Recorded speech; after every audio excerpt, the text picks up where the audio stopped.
Hi, everybody. Welcome. Welcome to our Friday. My Friday when I have guest artists, and usually I will be having Ian Jackson guest artist at 4 o'clock, but right now starting at 3 o'clock, with the wonderful watercolorist Gracie Shack Art in the first hour from 3 to 4. And thank you everybody for being here. Hi, Morris, Jackie. Hi, Ian. Ian said he's gonna be watching. Oh, and now I'm going to put her on the big screen. Oh, God. So she gets to take up the whole screen, so hold on. Oh, I'll be famous. Hello, guys. Hello. I take it you can hear me. Yeah, well, let's see. I can hear you. The chat, let's see whether the chat.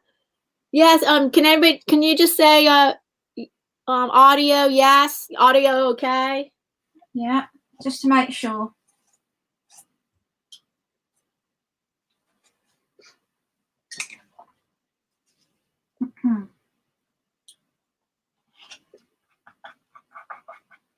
Okay. Just let me know when I'm ready to. Oh, okay. Let me see if somebody said audio okay.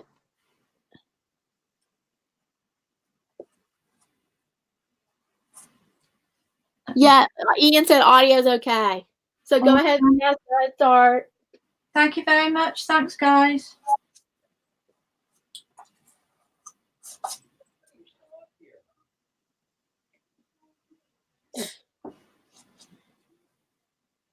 And do you want to tell people what you're painting, or not? Yeah, sure. Okay. Well, today it's going to be another botanical, and I'm going to be painting this lemon. I'm doing wet on wet again, like we did the last time on the last live. And that means that you put your brush into your water, you dip the little blob off, and then you just drip in your water, and you can tell when it's evenly distributed because it shines. Can you guys see that on the camera? Can you see that? Yeah, I can see shininess, yeah. And when it's shiny, that means that you've got just enough water on there. And this is Arches paper. I wouldn't recommend Arches for a beginner because it's quite expensive at times.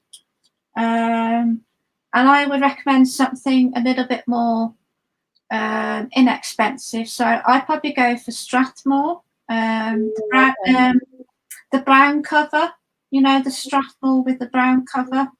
That I would highly recommend that for a beginner. Okay. Do you want to talk to a chat or? No, no, you can just keep explaining what you're doing. Okay. Right. I've already pre-wetted my colours. Today, because it's quite a simplistic painting, this one, I'm only going to be using, these are professional watercolours. It's Holbein watercolours. This one's lemon yellow, burnt, I think this one might be burnt umber, and this one's leaf green. Now, I've pre-wetted these, which is just where you drop a couple of water drops into your paint to activate the paint. And that'll get them and that'll make them really flowy when you come to apply the paint. So now you just gently kind of wiggle your brush into the paint, and then I like to just let the watercolor do its thing. So you can tip your paper as well. Did you have to wait a certain amount of time before you add the paint? No, not particularly. I just did it early because it would make me more prepared for the live stream. But no, not really. No, I mean the wetting of the paper. Do you have to wait a certain amount of time for wetting of the paper before you add the paint? Oh yeah, definitely. Yeah, I do that straight away. As soon as you're about to start to paint. And I don't know if you guys can see, but can you? I've got a little hair there, little paintbrush. No. Yeah. I don't know if you guys can see the transparency of the paint. Right. Yeah. Now that's the difference between professional watercolor and student grade watercolor. these, if you can get your hands on some Holbein, they are kind of expensive, but you can buy them open stock, and they're 1 by 1, and that's basically how I've built my professional paint collection. And they're really, really good, and you can see how strong the colours are. They're really pretty colours. I love Holbein. No, okay, just a minute. Hold on, just a minute. Let me mute myself. Okie dokie. Just a minute. No problem. So I'm just kind of, I don't know if you guys can see that. Sorry about the reflection of the lights there, but that's the joys of being an artist on YouTube. Hello everybody in the chat. I can't read chat, so you'll have to wait till Diana comes back. I'm just kind of, I tried to let the watercolor flow to do its own thing, because that's what watercolor paint wants to do. It wants to just flow, mix and mingle, and yeah, and it won't take too long to dry. Now, I don't know if you guys can see, if you see that little part there where it's gone a bit darker compared with there, that's quite good, because you want a bit of contrast in there. You want a bit of darkness with the light part of the lemon, because, you know, you just want that added texture. You want that added contrast. So, and today I'm going to be using table salt to sprinkle over the paint, because lemons have that really nice bumpy texture, and you want table salt, not rock salt. Table salt's the one that you want to go for. So I've got my little bowl full of salt here. So you just pick it up, and then you just kind of just drop it in. Let it sort of sit in the paper. And can you see that bumpy texture? I'll try and lift it up so you guys can see. Can you guys see that bumpy texture? Yeah, let me see. Bumpy? Oh yeah, a little bit of the salt, right? Yeah. So this is just table salt from your kitchen cupboard. Yeah. And the last time I did the live stream previously, I used the wrong salt. I used rock salt, so make sure it's table salt, because you won't get the same effect, I don't think. Can you guys see that? Oh, I just wanted to ask Morris, Jackie, if you're still in here, how are you doing? Hello, everybody. And I've got my clips here. I've got my clips to keep the paper from buckling too much. But Arches is pretty good for not buckling, so. Here's a cool little tip. Kitchen roll. We call it kitchen roll in England. You call it, what do you call it? Paper towel? Paper towels. Yeah. Now you see that little bit of it's a bit of a puddle there. So what we do is we sit the kitchen roll on there, and then we lift it up, and there, look. It lifts it all the way. And then you get that nice smoother line there. I think this is lemon yellow, this colour, I think. Oh, that's working really well, Diana, that salt. Yay. So I'm just kind of adding in the colour when I wish to. Kind of let it dry a little bit as well. Now these palettes, just whilst that's drying for a few minutes, wash your tape. These palettes are inexpensive. This one was about £3 or £4 in the UK. These are fantastic, especially if you like lots of room to mix your colours, and they have these discs here as well. They've got, I don't know how many wells we have. 1, 2, 3, 4, 5, 6, 7, 8, 9, 10, 11, 12. We've got 12 wells in the whole thing, and then these are your mixing areas. So it's got really, really nice, you know, mixing space area there. So, and I popped it on camera so you guys can see my my colours. I'm just going to let that dry off a little bit for a while. It's quite warm in here, so it shouldn't take too long to dry. I'll just grab my paintbrush. which I thought I had. Well, nobody's talking in the chat, and only 3 people are watching. Oh, wow. Because I guess people aren't used to this. Well, maybe people are used to my 4 o'clock Friday time. So Yeah. I don't know, but this was scheduled like yesterday, so I gave people like notice and everything. Yeah. Maybe if I do something, maybe a bit more detail, perhaps. I don't know. Oh, hi, Illuminati. Hello, everybody. No, that Illuminati. Oh, hello, Carrie.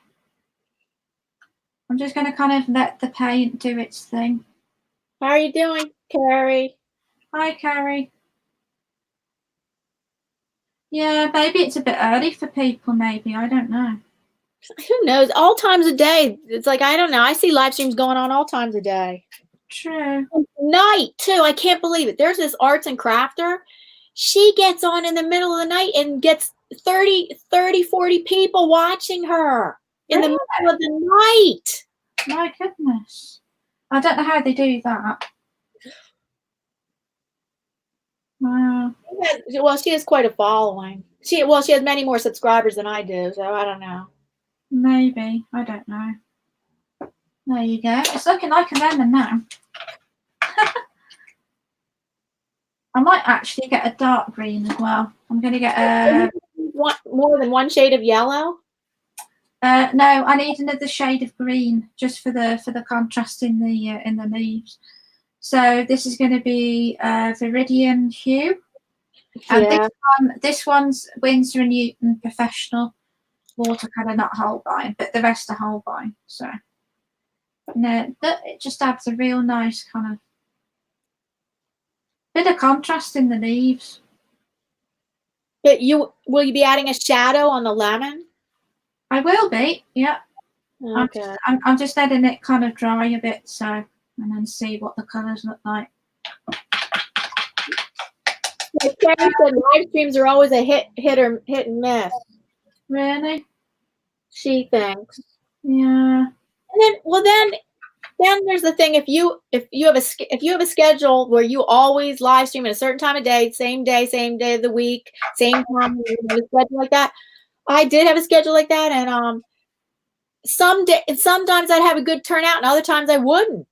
And it all depends on holidays and stuff. Like if it's a holiday week, definitely if it's a holiday weekend. But to have a scheduled thing. I didn't notice that really made a difference. No, I don't understand really why. Like here, I have a scheduled thing every Friday, 4 o'clock, right? I've been doing that scheduled thing with Ian every day for a few months now. And it's like, sometimes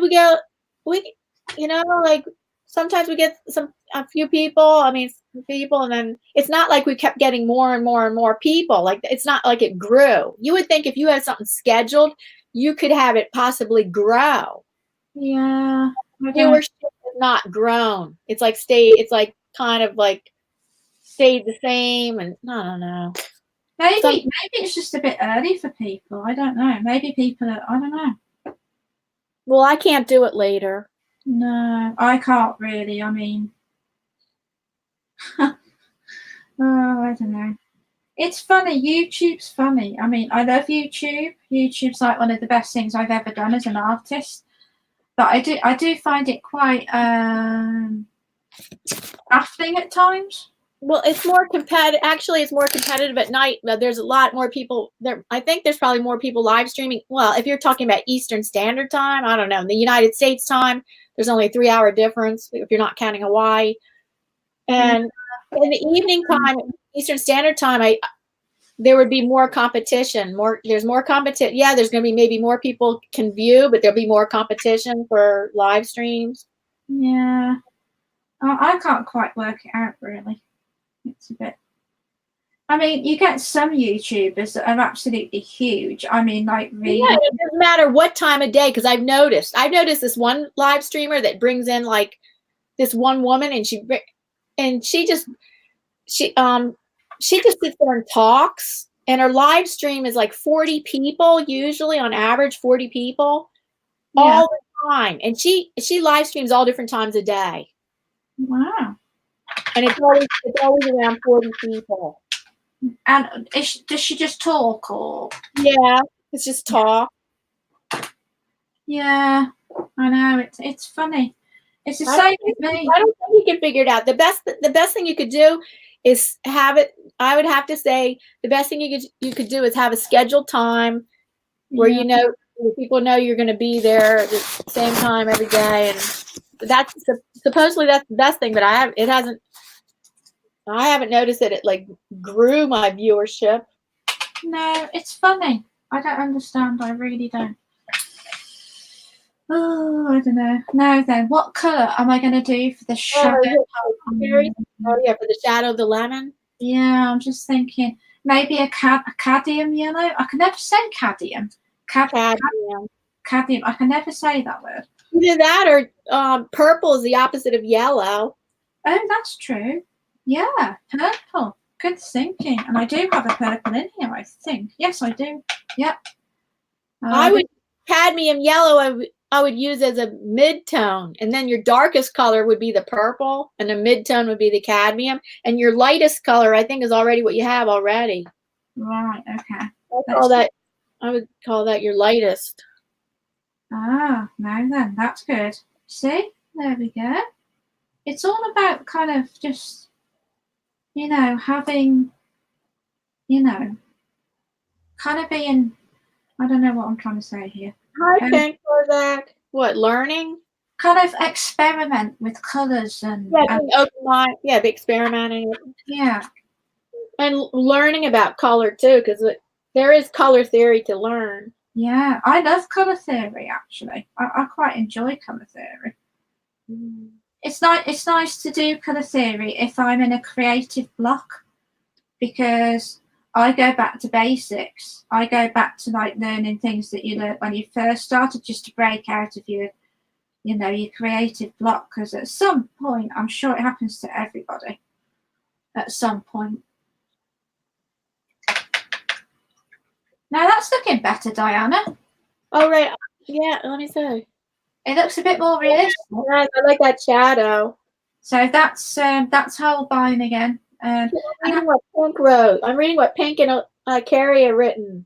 Oh, hello. Is that Pink Prozac? Yeah, Pink Prozac. She says, "Hi everyone." She goes, "I never know what my schedule is going to be. So some weeks I can come to streams, and some I can't.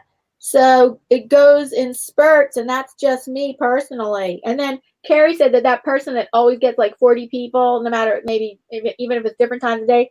She said, "Oh, that person might have a small cult following, and that they're very interested in her personal life." One of those. One of those.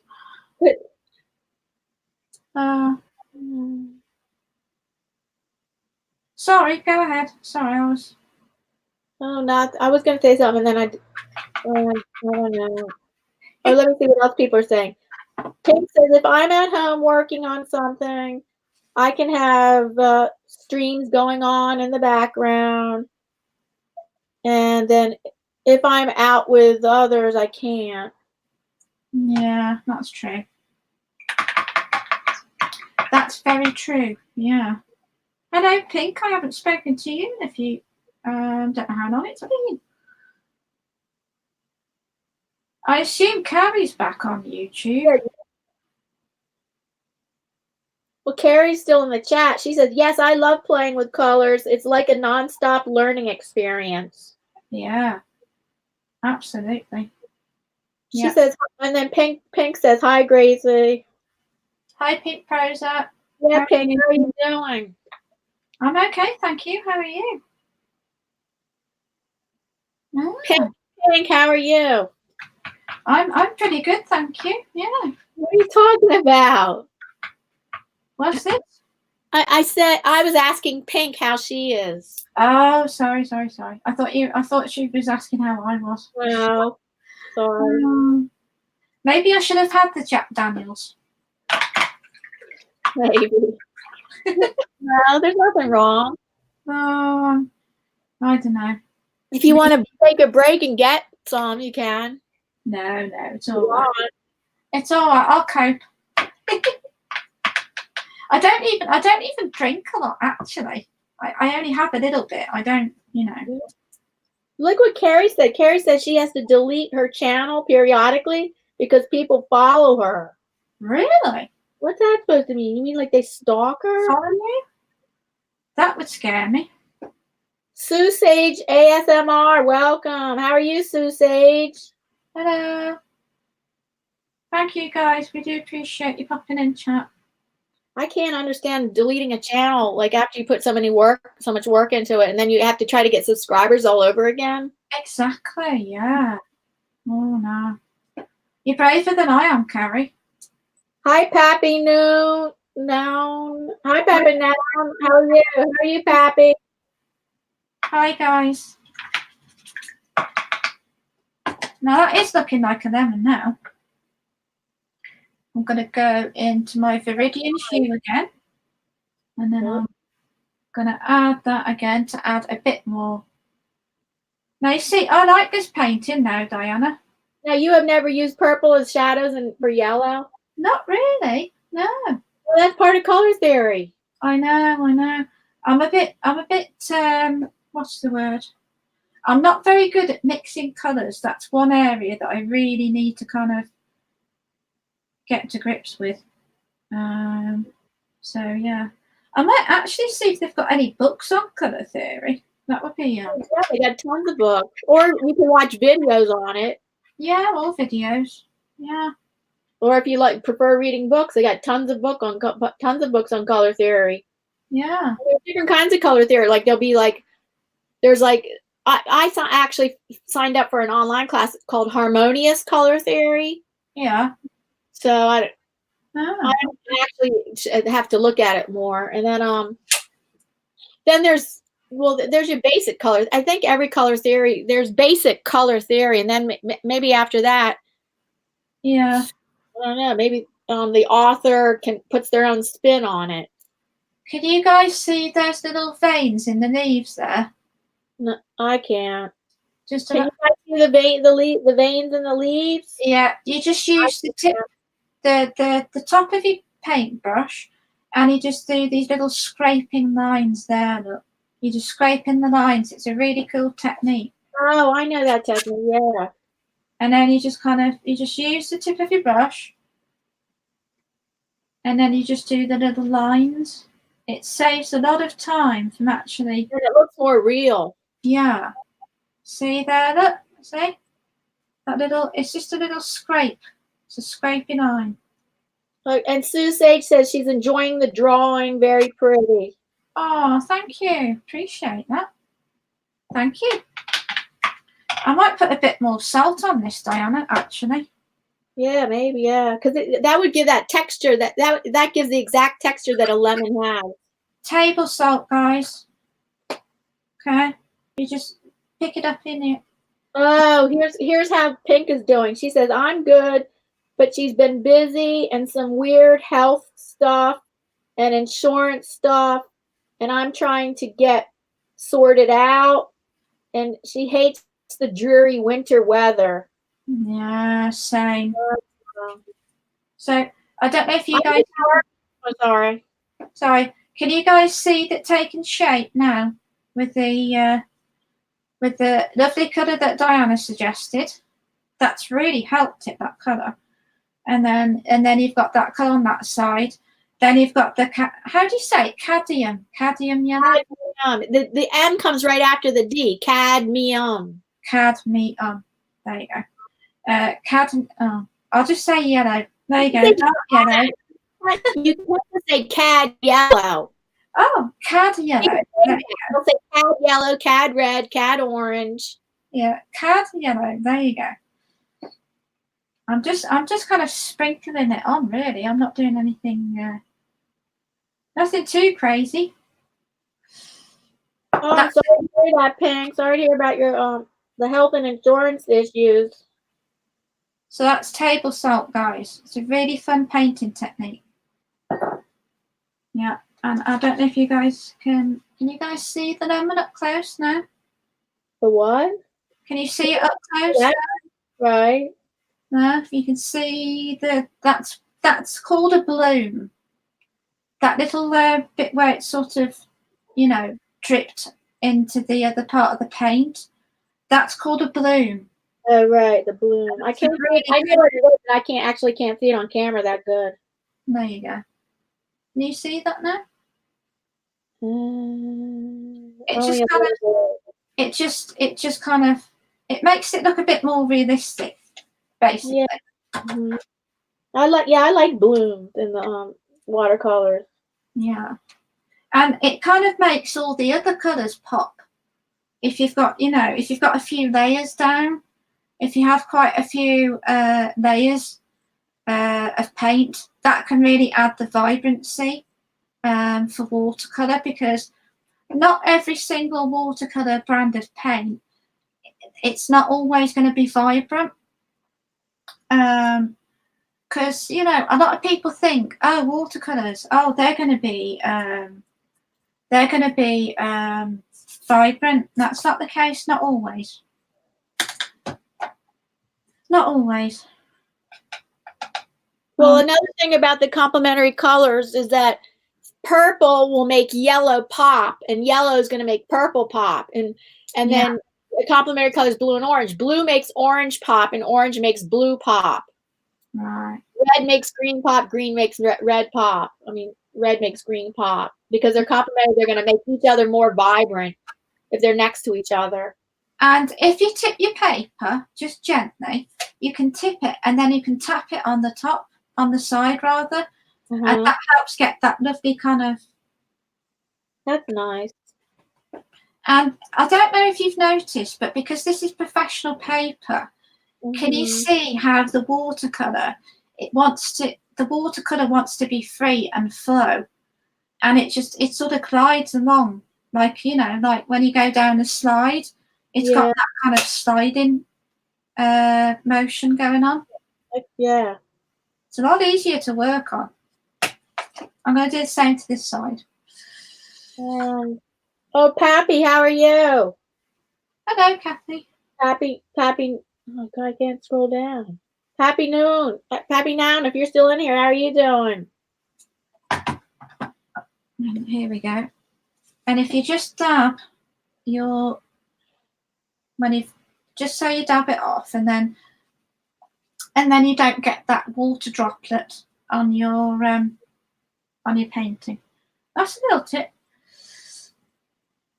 I don't want to put too much purple in, because I don't want to look like the fruit's gone bad. So I think that would be enough. I think that would be enough for that one.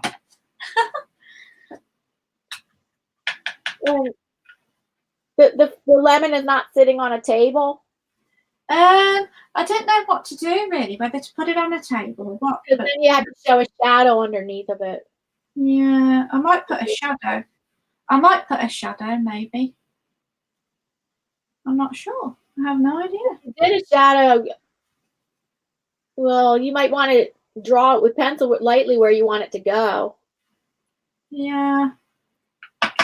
Just the outline of where you want the shadow to go, and then I think what I will do, solid purple. Whilst I'm waiting for the gray in it. Gray, that's a good idea. Let's see. Okay, so we've got my, oh look, I'm already organised. I've got my grey already mixed up, so that's good. And then I'll go into the black, make it a bit more darker grey. Well, we have somebody here.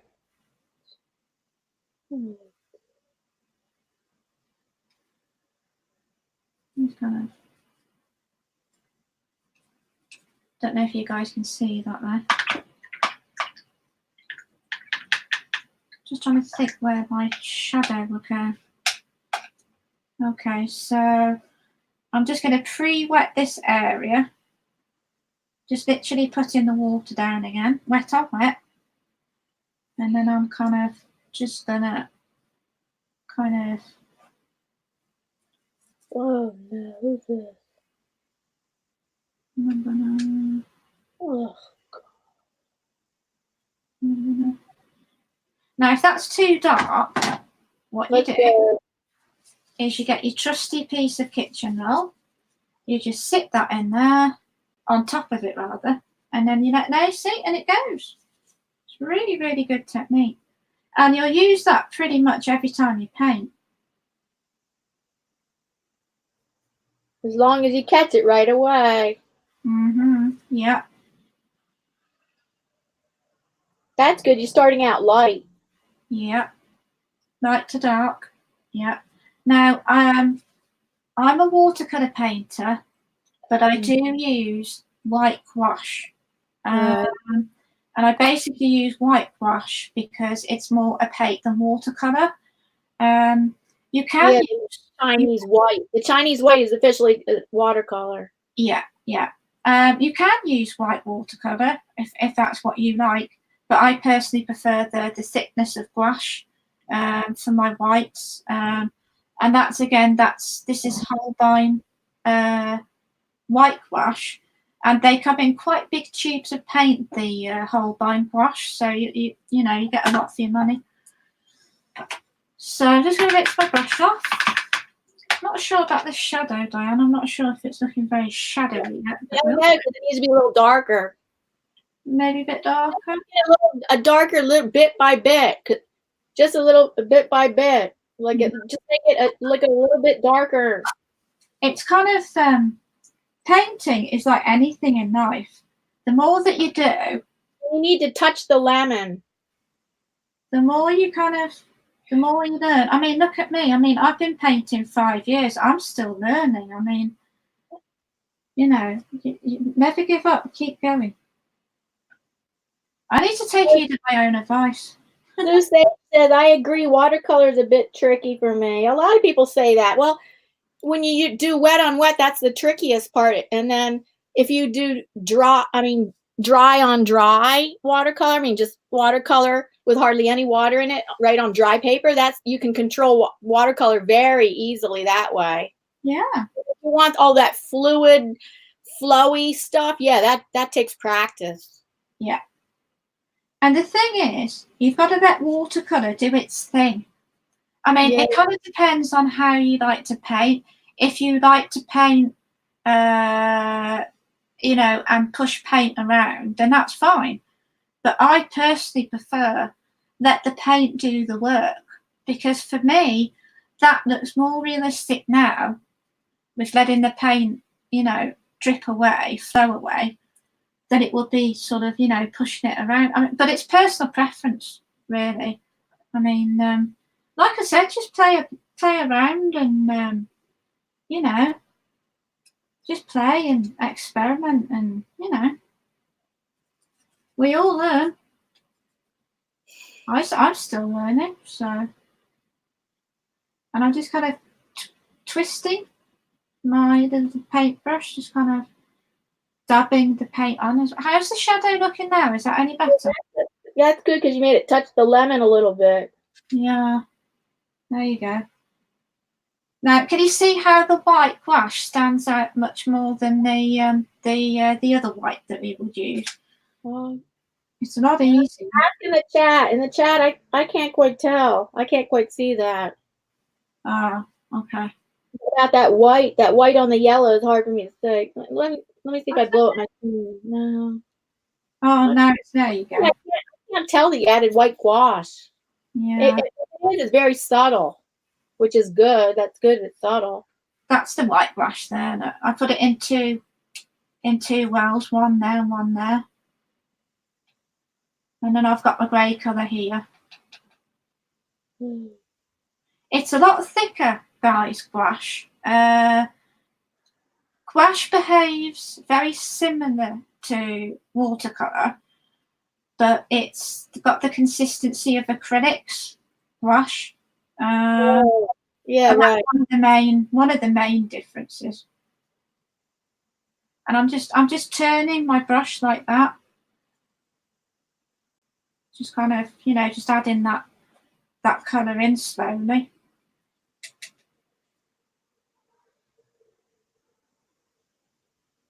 There, that's right. That looks a lot more realistic than I thought it was going to look. So that's good. Yeah. I've surprised myself there, Diana. Well, that's always good. I didn't think it was going to be as good as it is, to be quite honest. I was thinking, oh no, I'm going to fail. But no, this is positive. We're thinking positive. No, you see. Now, it's all starting to come together now. And I like that there. I've just noticed, you see that bit there? That's where I've... What bit are you talking about? This bit here. Just the V. Oh, yeah. That bit there. Can you guys see the... Can you see where the white parts have bloomed? No, that's... No, I can't see that. That's way... I don't know if somebody in the chat can see it, but I can't see that. The blue, the white on that yellow is just too hard to see. How about that there? No. That part there is just where I sprinkled the salt, and it's accidentally gone onto that area. But that's actually... Yeah, hold it in front of the camera, like up like that. Maybe it'll start zooming in. Like that, maybe? Like, yeah, don't keep moving it. Just hold it up close to your camera and hold it. Okay. Maybe it's going to start zooming in and focusing. Well, you moved it. I'm trying not to move. Hold on. And now we're going to wait for it to focus if it can. I don't know. Okay, I can kind of see what you're talking about, yeah. Yeah, that's just where the salts accidentally, jumped onto. But that's a happy accident. That's a Bob Ross. Oh, that's good. Yeah, that is a happy accident. The salt makes a cool effect. It is. I love using that salt. It's really cool because it looks like the pitting on the lemon, the pitting texture. Yeah. I'm just going to water this shadow a little bit because I want the shadow to look like it belongs there, if you know what I mean. Does that make any sense? What are you doing? I'm just I'm watering it down just a little bit, just because it was looking shadow.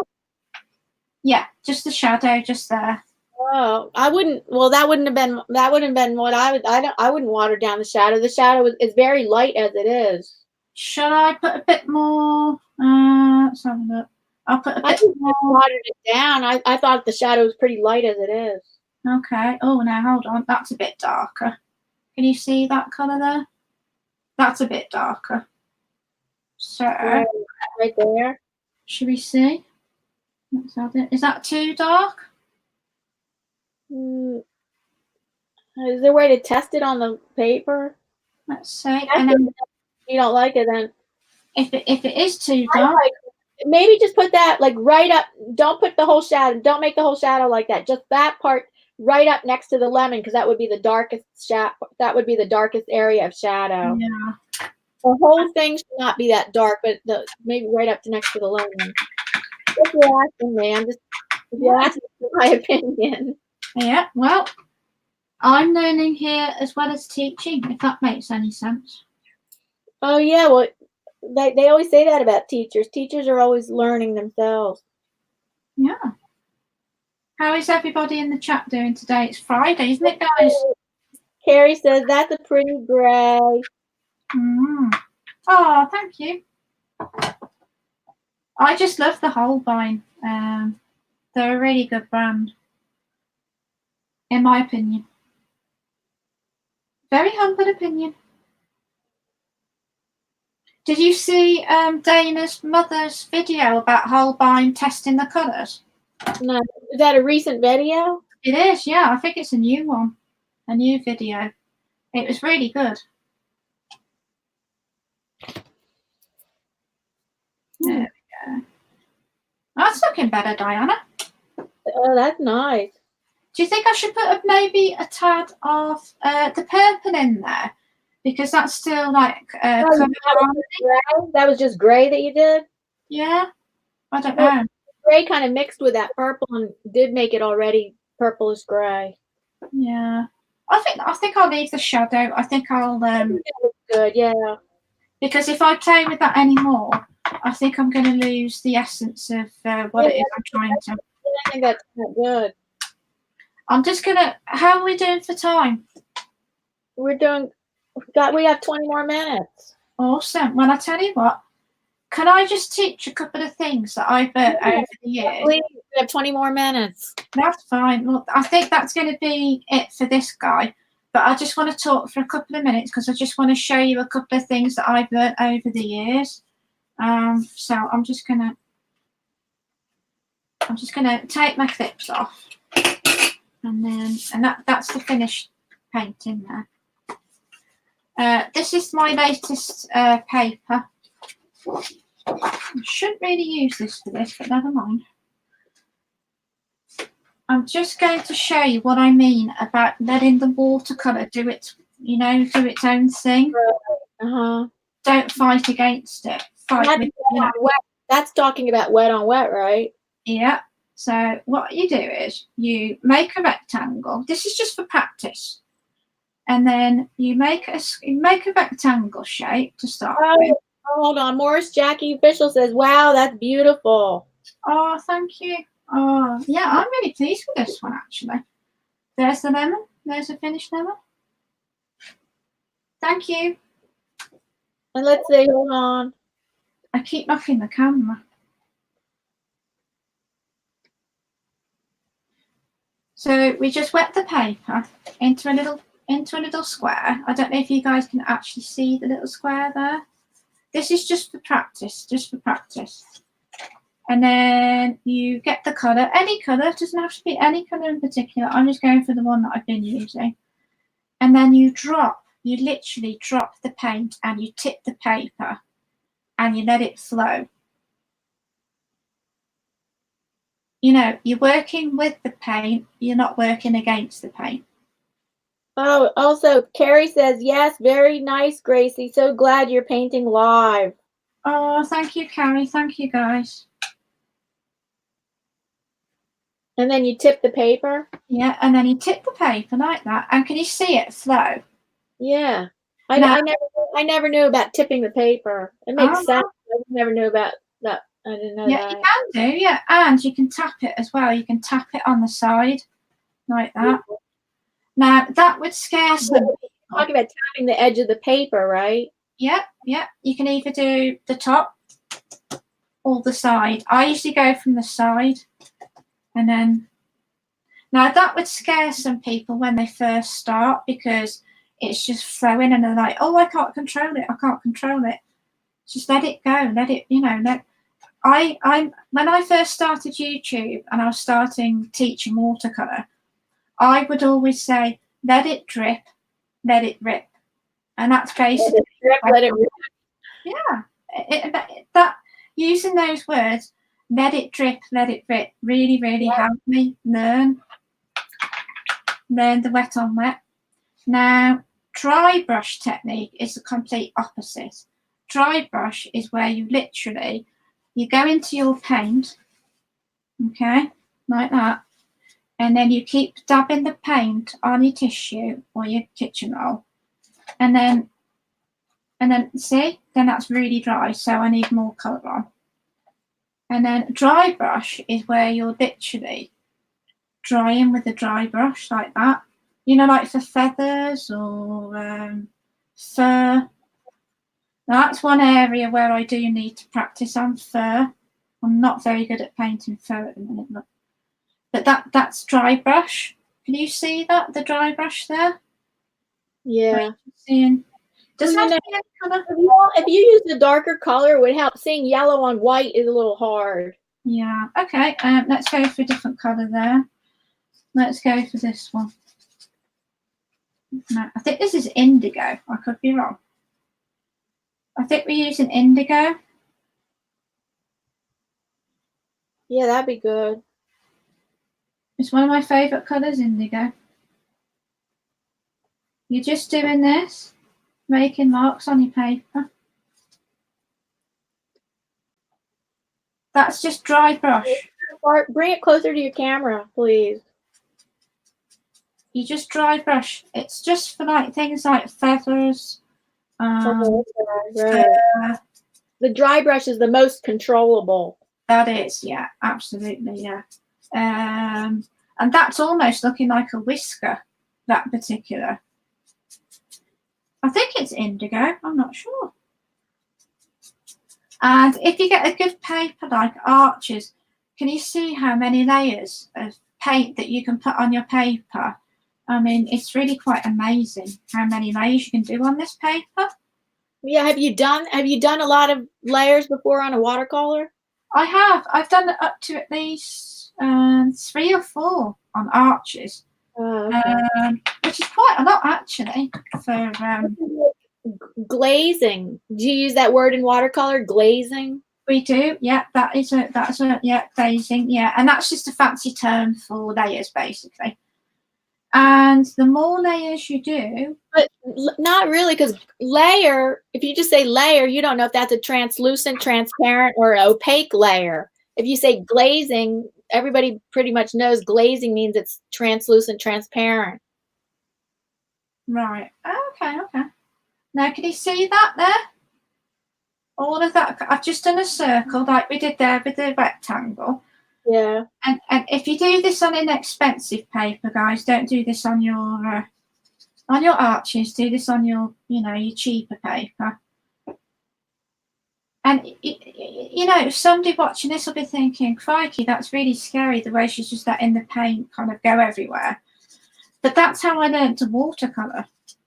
And it was ever since I've done that my art's got much better, just by literally doing this. If you go through a creative block like I am, it happens to most painters, I would think. Yeah. I just practice these little techniques, and Right. then think, or do a bit of color theory, because I'm not very good at color mixing.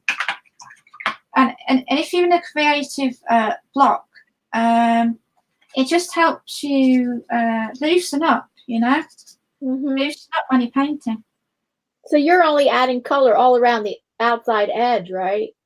Yeah, and I just literally, I just let it kind of just flow and let it go. Do you dry your paintings with a craft iron? Can you add some salt while it is still wet? Yes, you can. I'll show you now. That's when you're supposed to, right? You have to add the salt when it's wet. Yeah, I'll show you now. Put a few sprinkles of salt in your hand there. Pick them up like that, and then you just literally sprinkle. I love this technique. It's really useful. And then, now can you see that there now? Oh, hi, Green Wizard. You see the sprinkling of salt there? Oh, we're not ignoring chat, Green Wizard. Hello, how are you? It's nice to see you. Nice to see everybody in chat. Thank you for being in chat. Can you guys see that now? So yeah, I saw that. So you've got your dry brush technique, and then you've got your wet on wet, and now you've got your salt, which is this one. Just table salt, regular table salt, but it comes in handy. So, how are we doing for time? Oh, let's see. I hope I'm doing all right today. 12 more minutes. Oh, right, okay. I'll just think of something else that I can. Let's see, there's dry brush, there's wet on wet, and then there's what? There's more. There's something more. I'll do one more thing then, and then it's over to Mr. Jackson.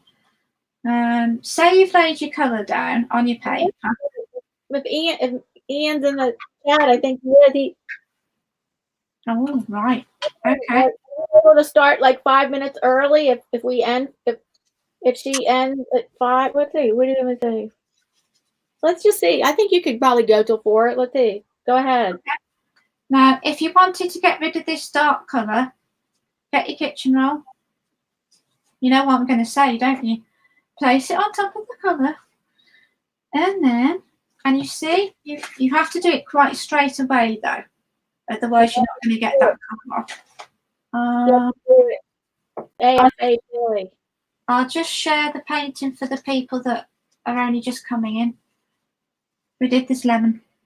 That's the shadow. And there's some contrast in the lemon. And there.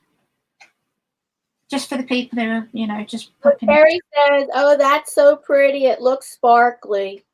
Oh, thank you.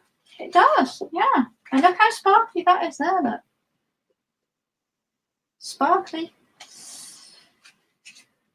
So yeah. Well, So Ian says he is ready. oh, awesome. Well, thank you very much, guys. I really appreciate it. Artist, wonderful watercolorist. Thank you for being our guest artist. She's a wonderful watercolorist who is very good at instructing and very informative. I try. I do try. Are you gonna be in the chat for a little bit? Yeah, of course. Yeah, I'll take a seat and yeah, I'll join you in chat. Brilliant. Thank you. Thank you. I didn't send the link to Ian. I didn't send the link. Wait, don't go yet. Okay, I'll stay.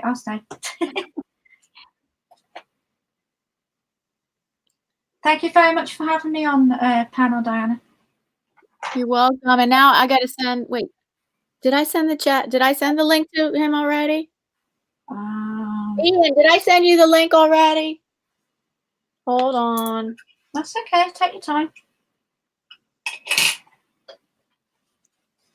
I'm going to check. I'm going to check if I sent it to him. I'm just going to check the time actually whilst we're. No, I didn't send him the link. I got to send it to him. It's nearly 9 o'clock. We're doing that. Do it that way. Okay, good.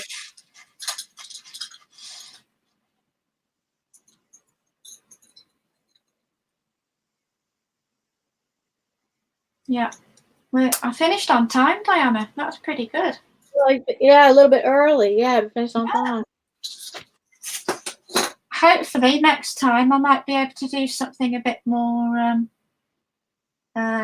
detailed maybe, but I'm really happy with this one. Yeah, I know that turned out really nice. Yeah.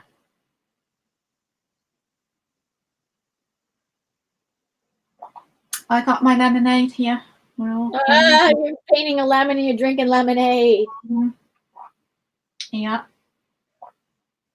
And it's not even summer. Yeah, I know.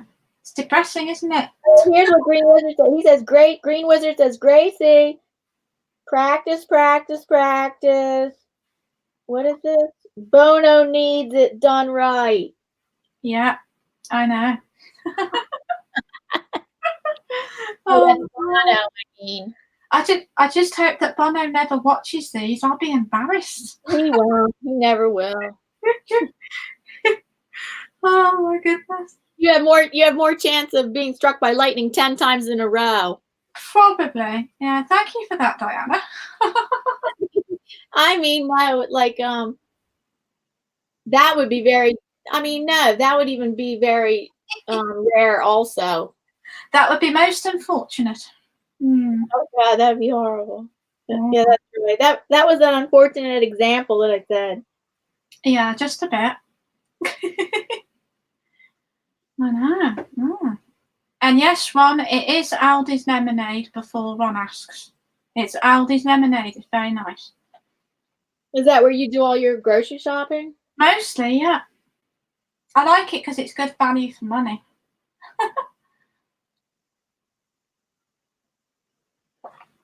I don't think I'd go anywhere else. I sometimes shop in Sainsbury's. Here's Anne. Okay. You can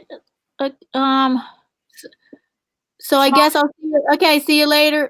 Thank you so much for being a guest artist, Gracie. Thank you very much, Diana. Thank you once again. Very good, very nice. Thank you very much. Painting, beautiful painting. Thank you. Bye, guys. Hello, Ian. Hello. I shall say hi and bye. Okay, thank you. Right. Just getting myself sorted out. There we go. Okay, Ian's on the big screen. Woo! Hi, Ian. How did you get into the chat before we went live? I don't know who's in chat at this moment. I've had to come away from it. So we need somebody. Can you explain sometime how remember you used to always wonder how did they get into chat before we went live? Remember you did that today. All right. Did I? So you must have scheduled it or I sent did. it to I scheduled schedule. it.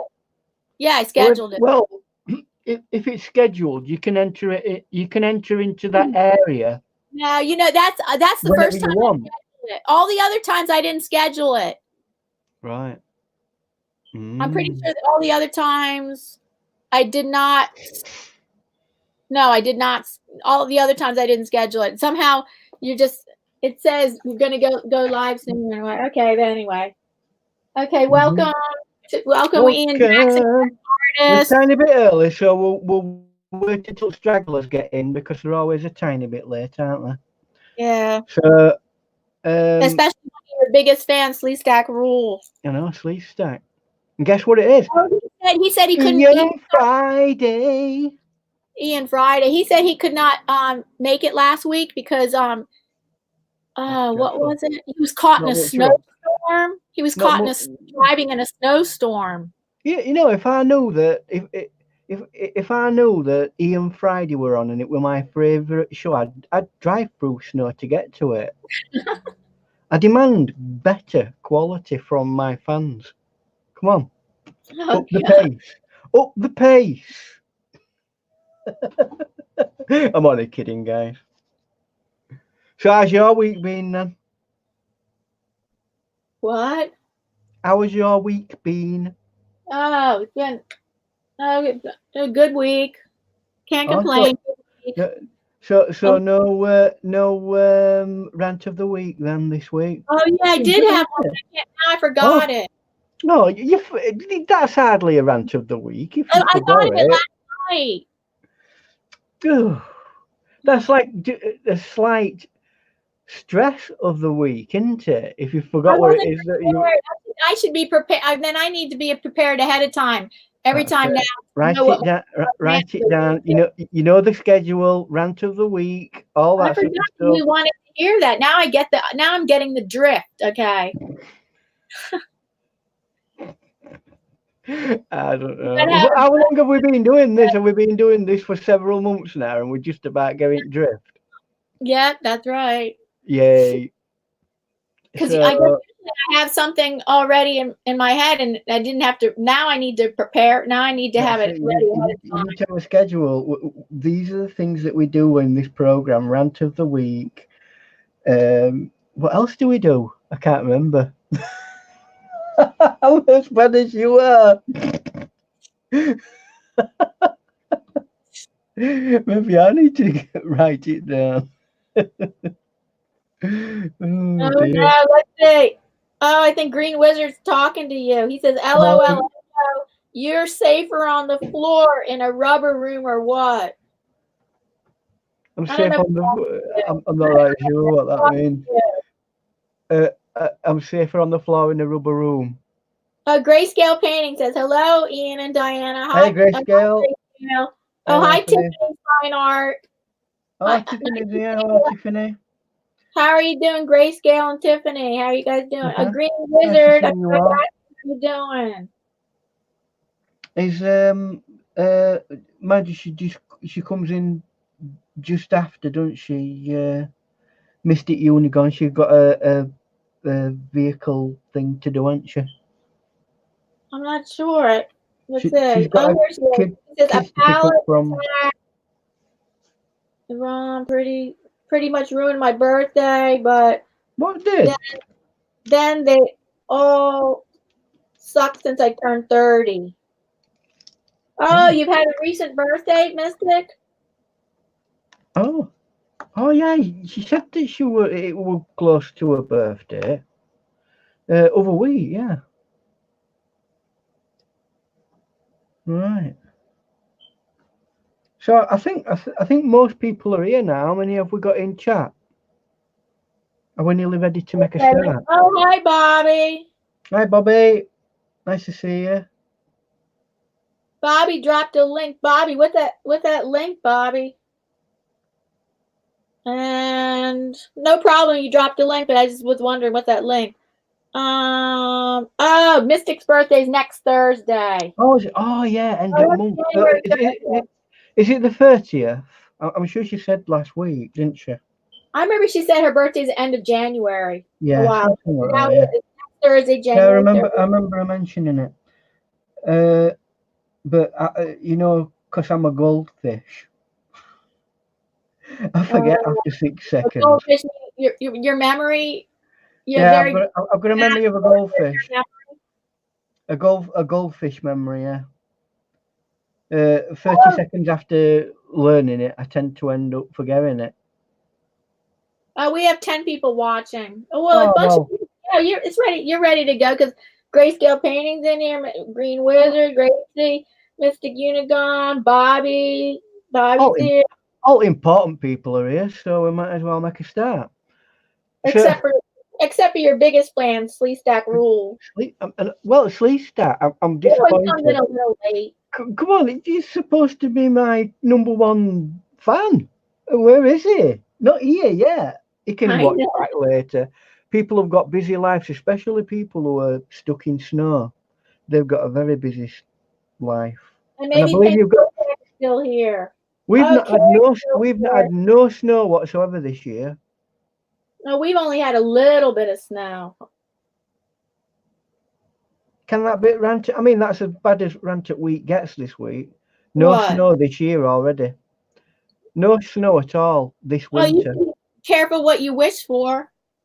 No, we need a little bit because that helps encourage small plants to start growing. Ah, okay. You watch, all plants will start growing in a couple of weeks. They'll think, oh, it's spring. Oh, you mean it discourages? It discourages plant growth. It encourages plants to start thinking about going, oh, it's nearly time. But it's not real. There's some plants that come out in winter, like snowdrops, for example. Yeah. Right, and they're okay. They can tough it out in winter. But there are other plants that are spring plants that start coming up just after. And if they come up thinking it's spring, and then winter comes back in February, they'll get killed off, and that's the entire year's. You mean it makes them cycle? Stronger? It makes them stronger. No, it kills them off. If spring plants start thinking it's spring now because it's mild, right? They come up, and then winter comes back in February, which it can do, and then that's it. Those plants, boop, they've gone before they're supposed to be there. They're not even supposed to be there until after winter. But when it comes mild, they start coming up. But anyway, I'm no plant expert. But it can cause an entire year's worth of like everything being out of kilter when things like that happen. Yeah. So it's important that we have snow at this time of year. Yeah. Or things, it kind of stops the spring plants from making a start, because and I know in winter in February, some will come along and it'll be like sub-zero and kill everything off again, because spring plants don't like winter weather. Hi Anna, I'm crazy. What are you saying? Hello, Anna. No, her name is Anna. I'm crazy. Great.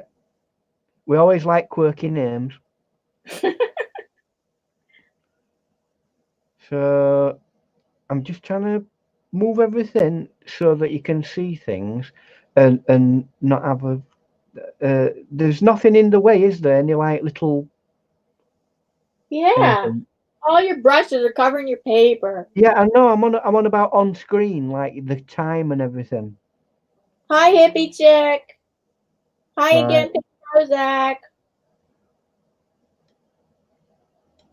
I'm gonna make a start soon. Thanks, right, so let's reminding people. Thank you so much for hitting the thumbs up.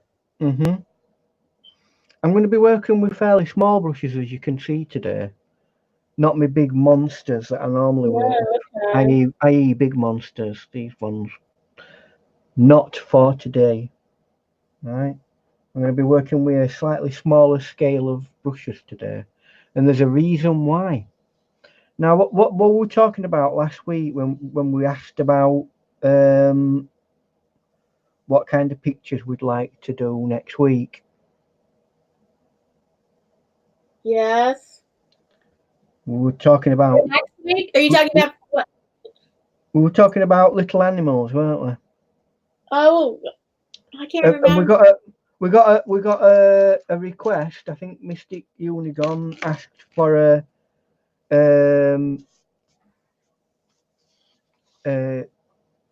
I've got them written down because I know we're gonna forget what they were called. A capybara. That's what a capybara. You might not be able to see that. It's like a gigantic hamster. All right. And on a bit further up here, we've got another little mammal called a quokka. Quokka. Apparently the happiest animal on the planet. Where are they from? They're from Australia. They're like little. Oh, they're not happy anymore. Oh no, this island that they come on, it's not on fire. Oh.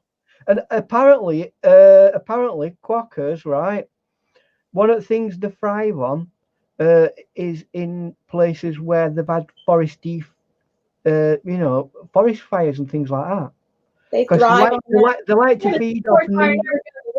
They like to feed off new shoots off of trees that have been burnt, apparently.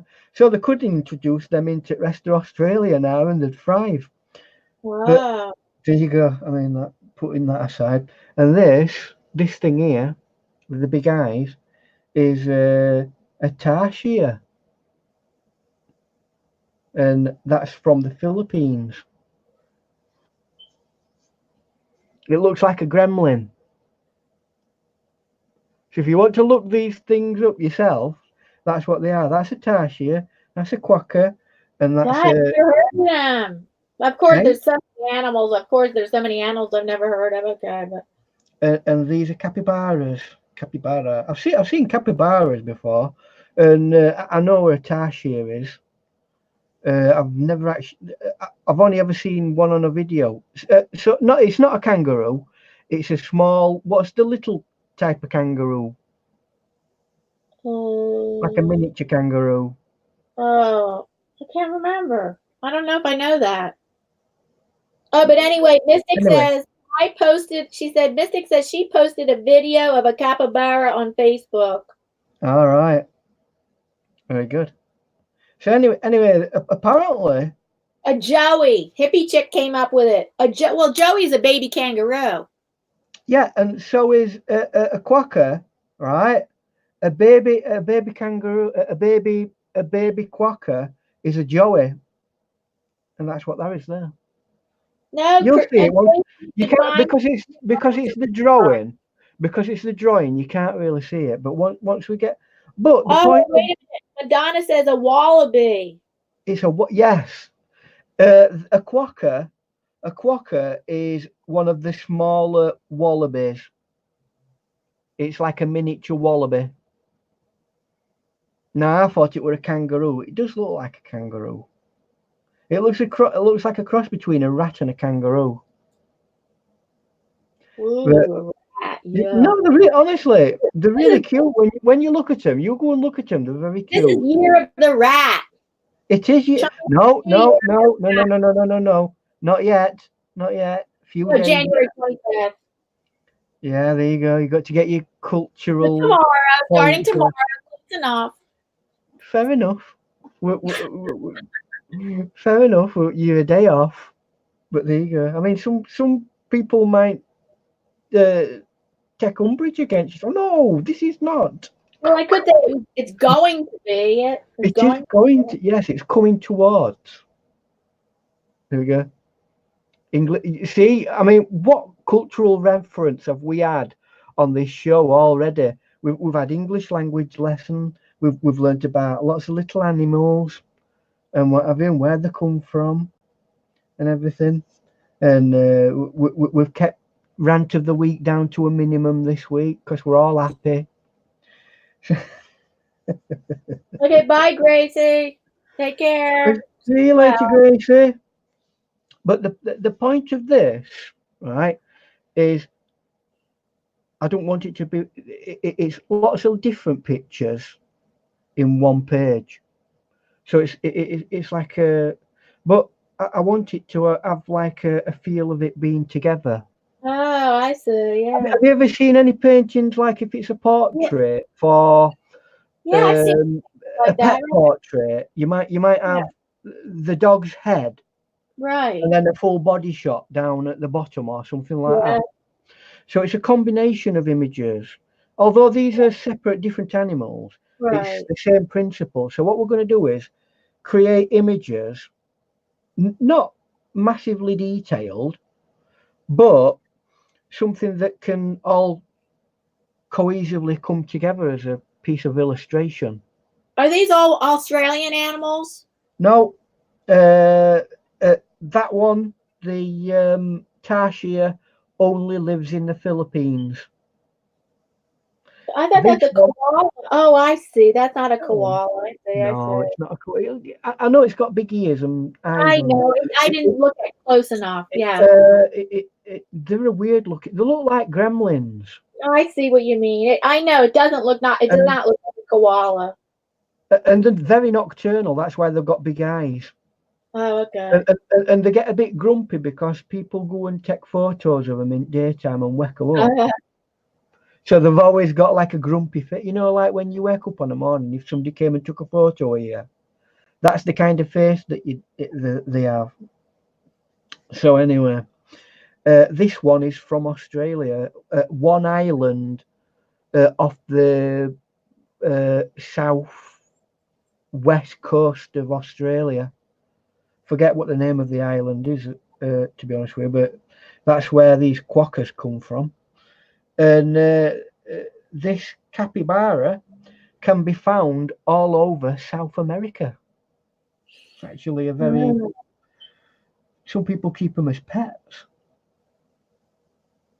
Although they're a bit big for a pet. And what made you put all these animals together? Because I were asked to do some different animals. Oh, okay. We got requested to do a capybara, right? And we've been talking about the quokka with Jen last week, didn't we? And I thought, well, I've got a little bit of space there, and I thought, do you know what? I'm going to put a tarsier there because a tarsier is from where Mrs. Jackson's from. Right. So that's a Filipino. In the fullest sense, because it only lives in the Philippines. There are no other animals on the planet that look like that. So anyway, less of my waffling and more going on with actual painting itself. So what I will do first, I'm gonna I'm into my spray gun, so I'm gonna gently spray all over the paper, right? Right. And then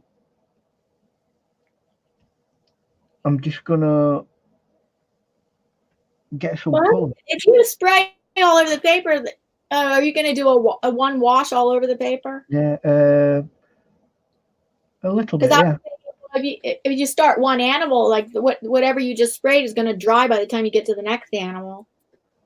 We've got to get background in first. Yeah, okay, background.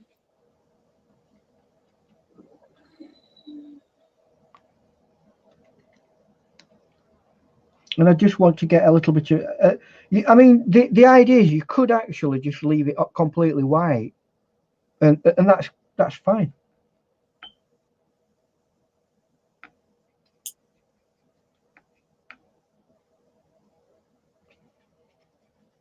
And it don't matter about it going over the actual animal itself, because they're just pithy illustrations.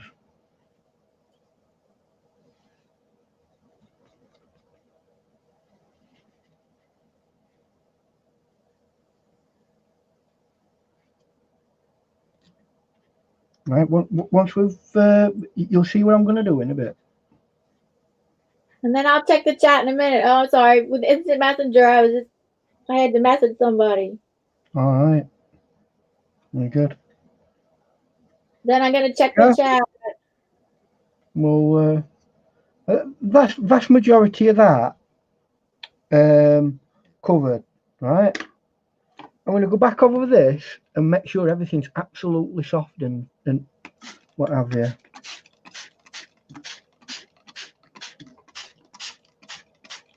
So everything's got a nice flow to it. Right. Here's the trick. Where we see it's gone well over, and we don't have to get rid of absolutely everything. We're just going to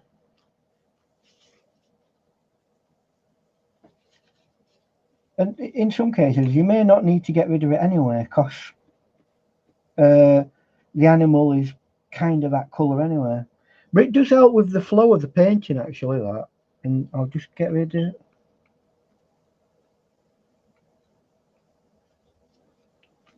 Get rid of some of that there. And then I'm gonna start getting on with Oh, hi Carolyn, to be free.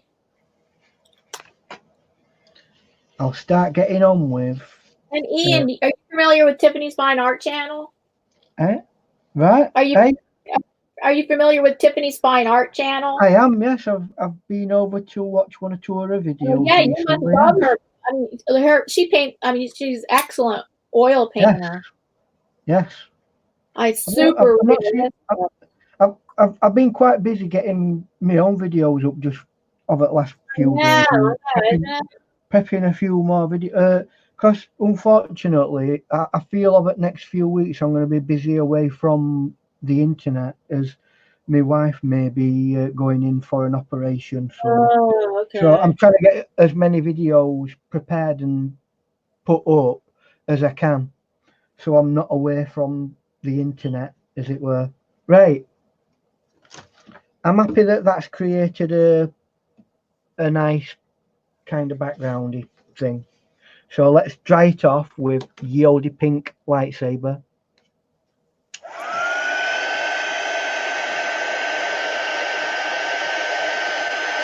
It might be a while there, because I've used, and I might go over it again as well. Maybe areas that I think, yeah, I need to redo that.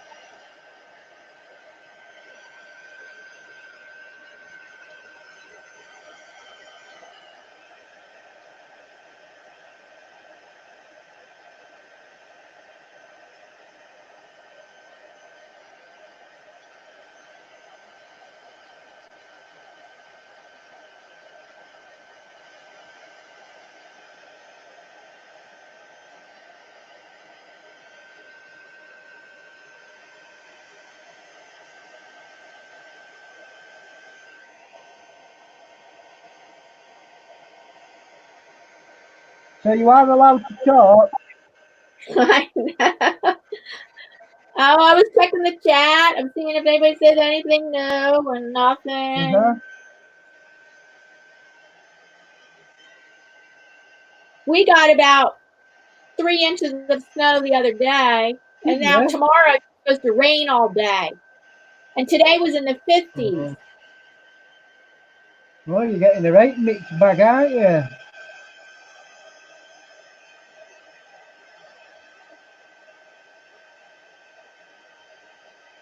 Hey, come on.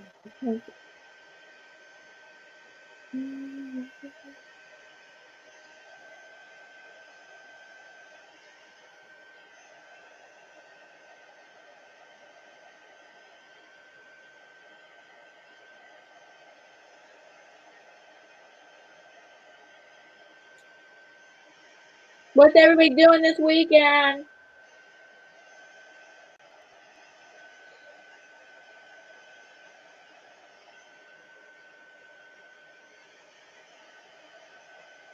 Anybody have any special plans for this weekend? Let's see, I don't. Oh, I got to make 3 videos. I'll probably be working on videos. I have to make 3 videos for next week. Wow. I've got a few videos to do. that I'm in preparation of. But we'll have to see.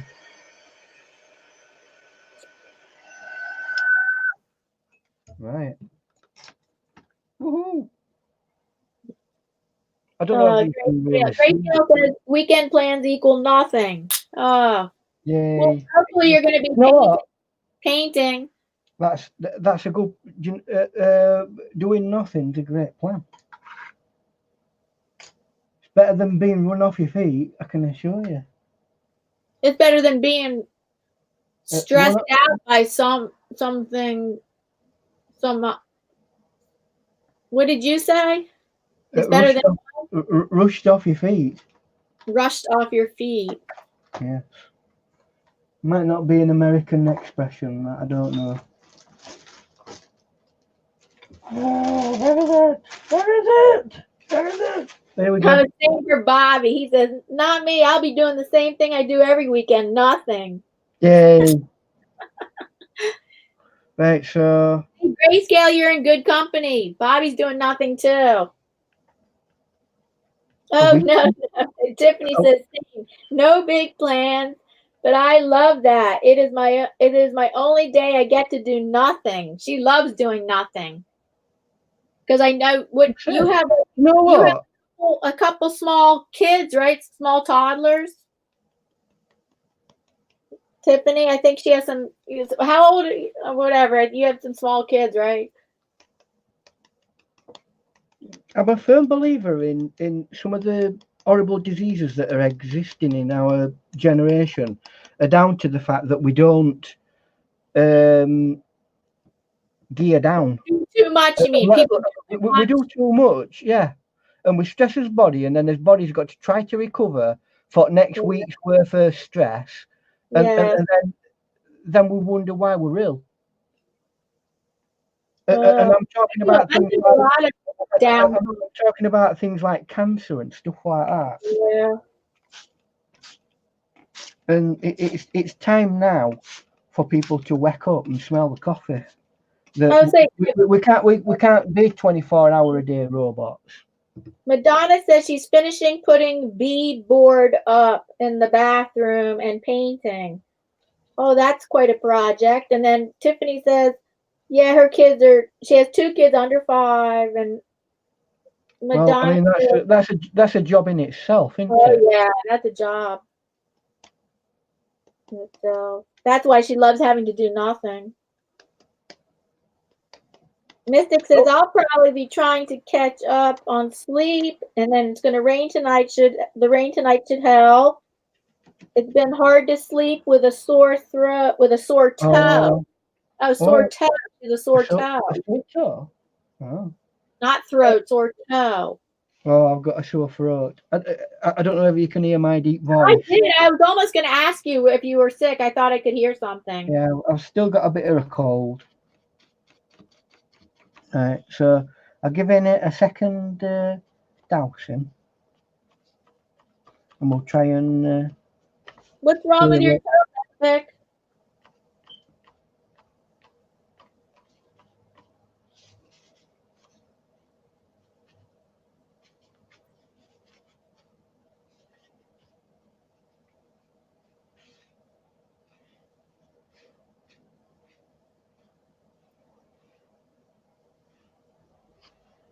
Woohoo! There you go. Right, I'm just going to give it one more blast with this, and then we're done with that for the time being. Oh, you had it. You can drop on it. Or you had not drop on it, but you had the pallet, the wooden pallet hit it. Yeah, or that would hurt a lot. Tiffany says, oh yeah, they both go to school and extra activities, and I just go into an art show and a gallery, so I am just going crazy, being busy, but still upload videos. Oh, that's good. Congratulations on you're in a good show, I guess. A good show in a gallery. That's nice. Oh, Bobby says I have a box of chicken. I call my little toy soldiers that I like to blow. Oh, no, no, no. He says, I thought it said chicken. Bobby says, I have a box of children. I call them my little toy soldiers, and then I like to blow them up. Yay! Obviously, this channel does not endorse blowing children up. No. These things must be toy soldiers that are made for blowing up. It's And just humor. every It's just, human has the right to do what they want in that sense. it's just dark humor. It is. Right. We're ready now. Which one? Here's audience participation time. Which one do we want to do first? Oh, take a vote. Which animal do you want him to do first? If Do everybody we want can to remember the names, do we want to do know how to spell them. Tashia? Do we want to do Can, Quokka? can you go through them again? Right. Tashia. Which one's Tashir? The one at the bottom? This one up here at the top that Looks like a gremlin. tree, hanging on the tree. Yes. Put T for that. Right. T for the one hanging on the tree. Yeah.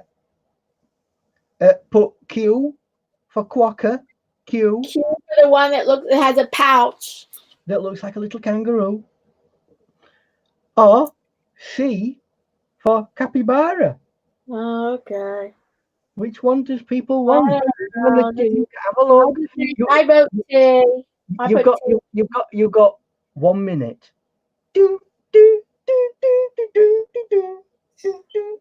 That's like atmospheric music to create like tension.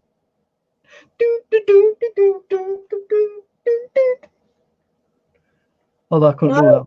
Hey, Prozac couldn't sleep last night because she got a new pillow and it warned it. It had a warning that it might take some getting used to. Why? Why? It must have special curve that goes under your neck or something. Does it talk to you all now and say, look, I know I'm not the easiest pillow to get on with, but come on, let's try and form a relationship here. Why? I mean, pillows all pillows need to do is be comfortable. Is it me, or is society becoming so like technological that everything has to? I mean, that really confuses. Everything has to be a technological advance. Pillows have been around for thousands of years and they've done the job. Just have a pillow that it's just for resting your head on. It doesn't. No. Oh, she has special neck and brain issues. All right. If that's why. If it's a support pillar for medical purposes, then that is, and it's been specially formed specifically for your neck and back, then yeah, that's different. But a normal everyday pillar isn't, is it? So, right. Yeah, right. That's time up, guys. Time up. So go on, count. How many? We have 3 votes, and they're all. Wait a minute, 4 votes, and they're all T. Right. So T. So we're going to do the Tashia first, then. This here. Right. So I'll load up my Tashia picture if I can find it. And just remember, it's not going to be super mega detailed.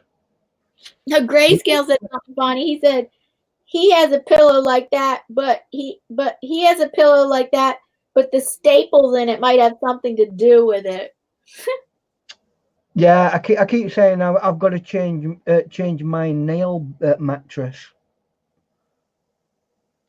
It's getting a bit blunt. Right.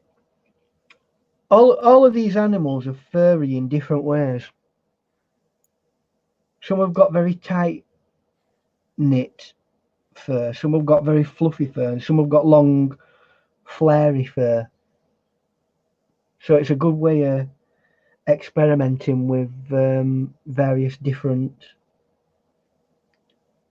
types of. You mean you said they had different furs? Yeah, you might think fur's fur, but it No, isn't. no, I not. mean, this tarsier, for example, has very tight. It's almost like somebody stuck a cotton bud on it. Really tightly knit fur. Right. So, which we can live with. That's fine. Right. But the one thing that's predominant in any fur painting, and this is my preferred tactic, is dry brush technique. Yay, dry brush. Okay, now that's the best technique for fur. I would say it is, yeah, personally.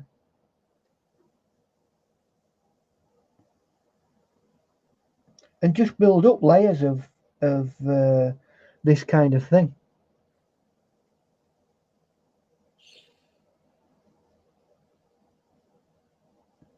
What are And you obviously, using? You're using a kitchen towel?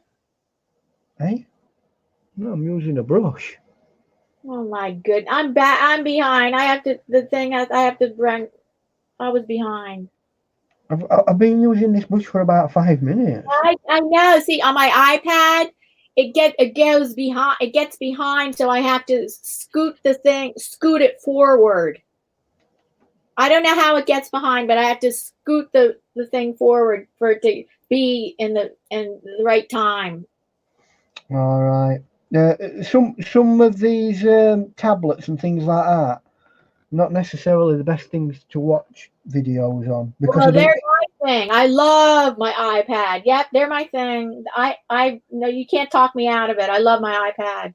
Yeah, they might be convenient And all size, but there, I they can't. don't always have Watch.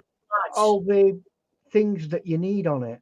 The phone is too small, and the laptop, I have to crane my neck over. So because of my vision disability, the iPad is the way for me.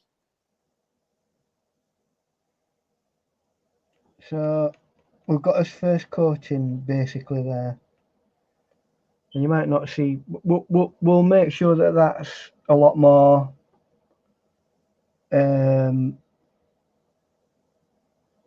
viewable later on. In fact, actually, something else I need to add on there. And that's that bit of that leg.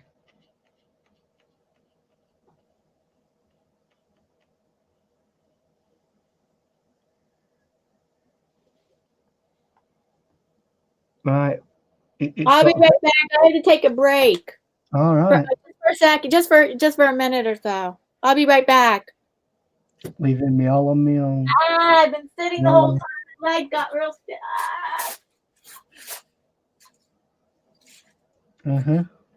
Great.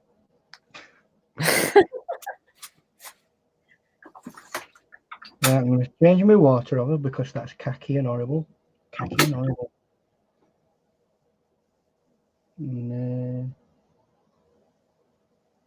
right, I'm going to put little bits of its legs in. Its legs are really weird.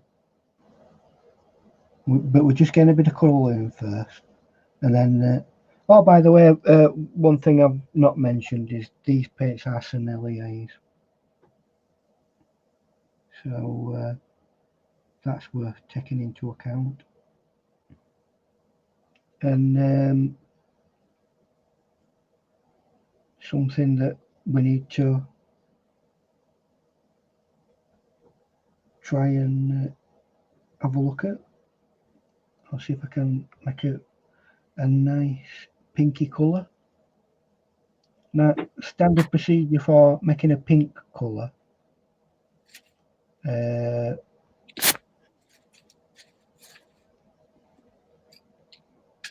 is just watering down red. And that area, it goes in there. 'cause it's got a very pink face area, mouth and nose, like that. And then I'm gonna get loads of water in there. There you go. Now, it's a bit weird, Atasha, in the sense that you'd think that its ears were the same pink, but they're not. They're like a more of an orangey yellow. So I'm just gonna shape that in. That's where ears are there, and that's where its other ear is.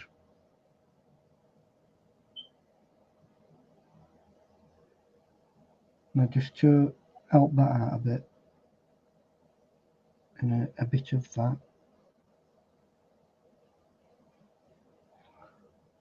We'll be coming back to areas like this later on in the picture as it gets drier. But what I'm going to do now is turn to this, which is it's that rake brush again. It's a filbert, but it's a rake brush, and I'm going to start getting some darker browns in. And I'm going to, well, let's see if I can get some paint on it in the first place.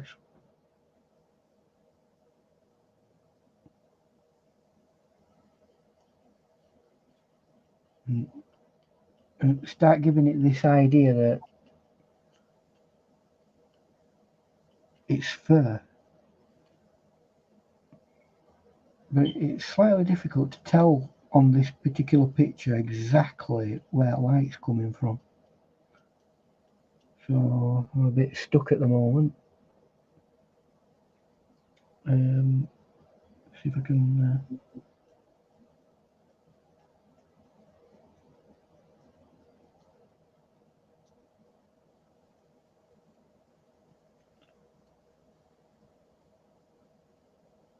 So we're just getting some idea of furriness into it, and I'm not going over the top with the amount of detail, because at the end of the day, it's not. You've got to look at the overall picture and not just one thing in isolation in absolute detail.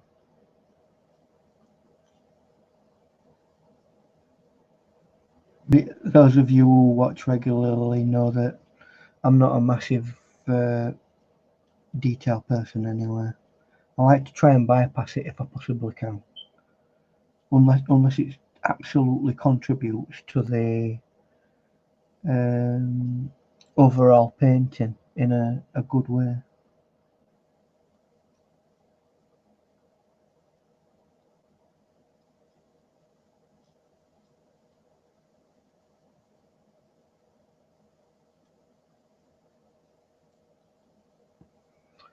So now we're starting to get this idea that this little animal is slightly furry.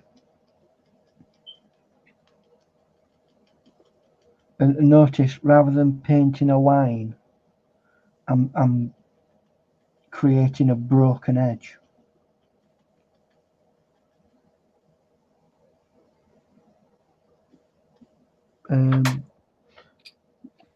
And that's me done. So bye. See you next week. I'm back. Yeah, no, it's all right. False alarm. False news.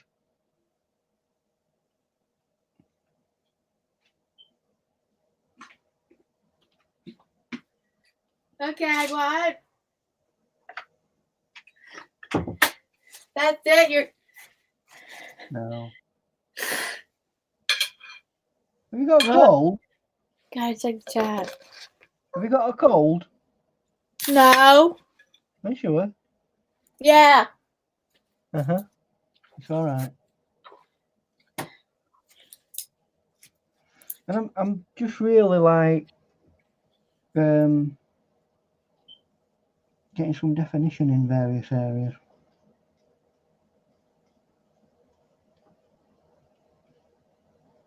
And For the time being, I'm going to leave that, although there is something I need to address. And that's this. I won't use that. I won't use that. I'm going to go. I'm going to go to the detailed brushes now. Fairly early into it, and we're going into the detail already. There's some conversation about pillows. I think Prozac said when she lived alone, her bed was 85% pillows. I've seen those kind of beds. I know what you mean. Well, you can. There's all those pillows. a great big bed full of pillows. Although I don't think I'd be able to sleep in a bed totally full. It'd be a bit lumpy. I guess you have to position them just right, and then they'll be very comfortable. Well, is it not better to have one good one rather than? I don't know. I'm not one of those. I have one pillow. Mm-hmm. Well, no, but on the bed, to decorate the bed, no, there's 2 sleeping pillows, and then to decorate the bed, there's 1, 2, 4 decorative pillows. Well, I mean, I know what you mean. Decorating a pillow, yeah. So we've got quite a bit of this done for the time being. I may move on to something else for a bit. Hi, Irish Paranormal. Welcome.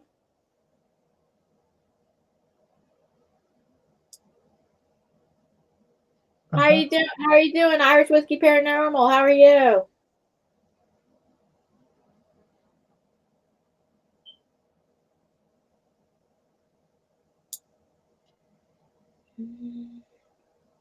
Dum dum dum dum dum. Oh, that's something I've got to do.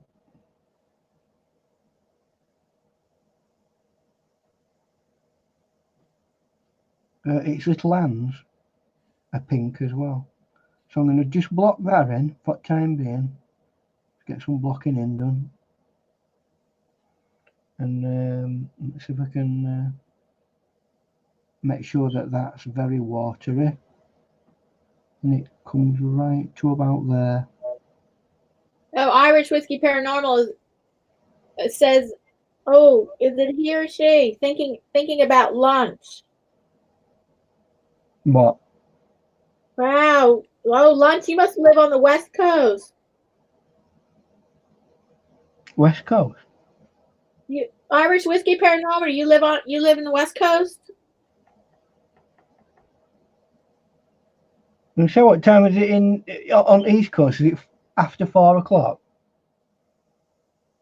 Coming on to 5 o'clock in the evening?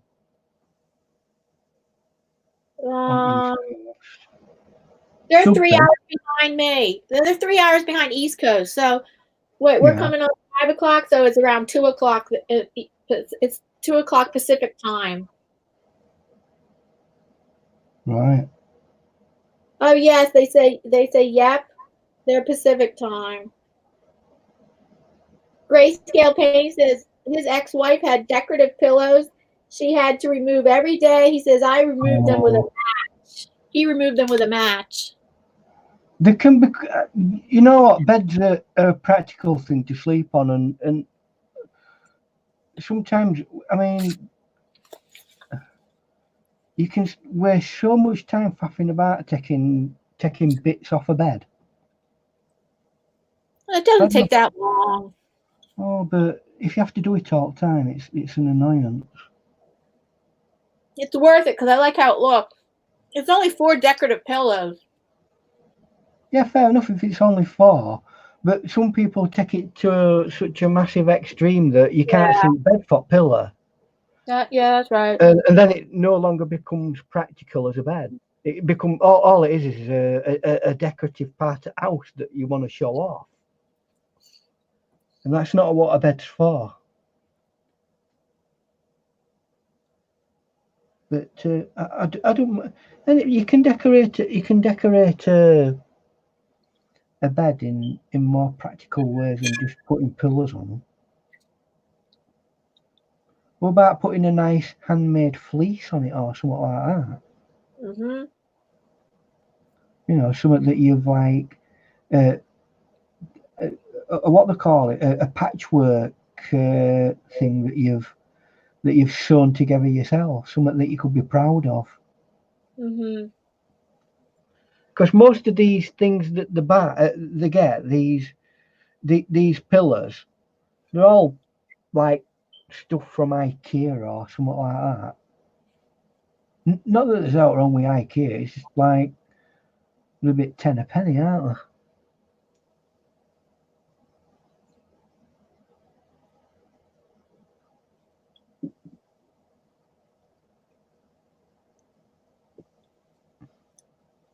Am I going on to a rant of the week? That felt Yeah. a little bit like a rant of the week, that didn't it? An impromptu rant of the week. Impromptu rant of the week. You didn't have a rant of the week. I know. I was going really well this week, and you've drawn out a rant of the week in me. Look, because at the beginning we're supposed to All about pillars. each have a rant of the week. Yeah. So are you sure you come to the confessional booth and tell me, have you really not got a rant of the week this week? No, I forget. I did. I thought of one last night. I can't remember. Right. I don't know.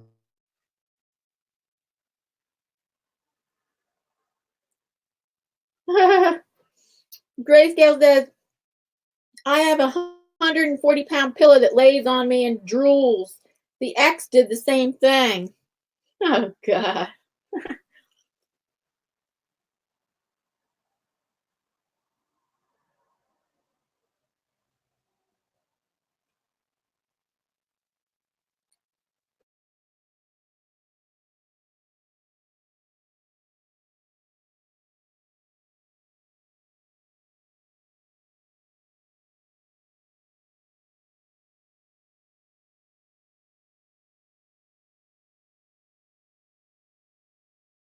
On.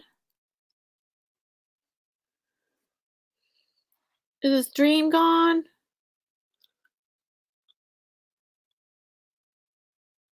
Oops, what happened? Hi. Okay, I'm back. Ian's not. Let's see. Let's see. Wait for Ian to come back.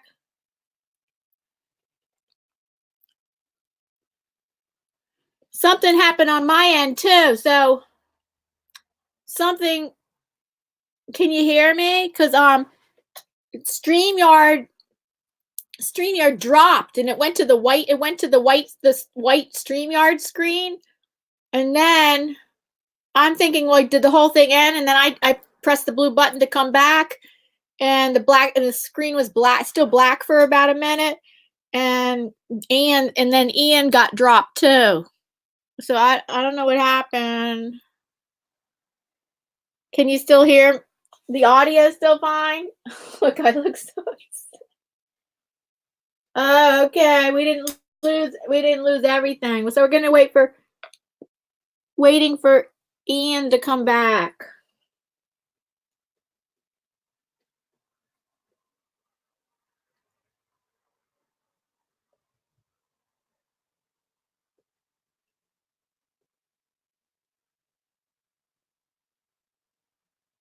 Oh, Pink Prozac, she made all her decorative pillows. Whoa. Not from IKEA. There you go. There you go. Oh, hi, Deidre. Nice to see you.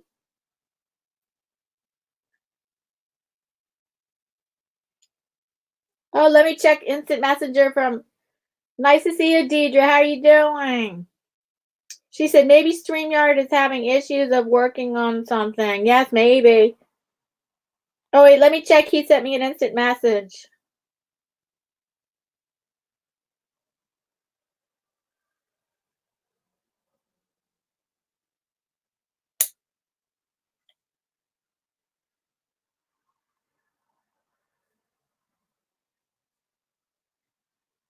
Okay, I'm telling him click. I'm telling him click on the link again.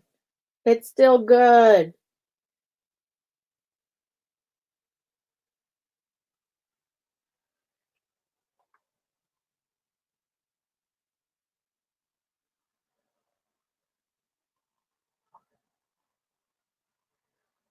Deidre, how are you doing? Oh, here's Sleestack. Hi, Sleestack. Ian's biggest fan. You're Ian's biggest fan. We just lost him. Oh, here he is. Ian just came back.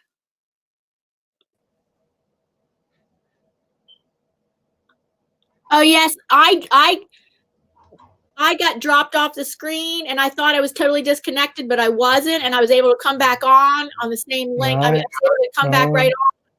So great. Well, it just went when you went, I went. It just popped off. Don't know why it did that. Don't know. It's just probably a glitch. But we're back. Sleestack is here. Sleestack, you're Ian's number one. Hello, sister. See, that's what I call dedication.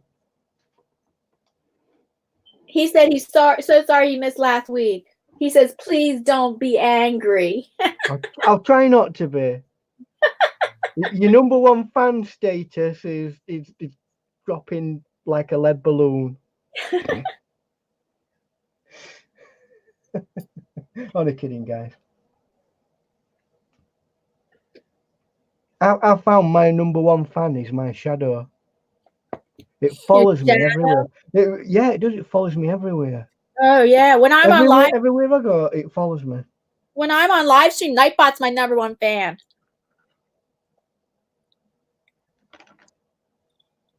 It's almost like a stalker, Nightbot, isn't it, for you?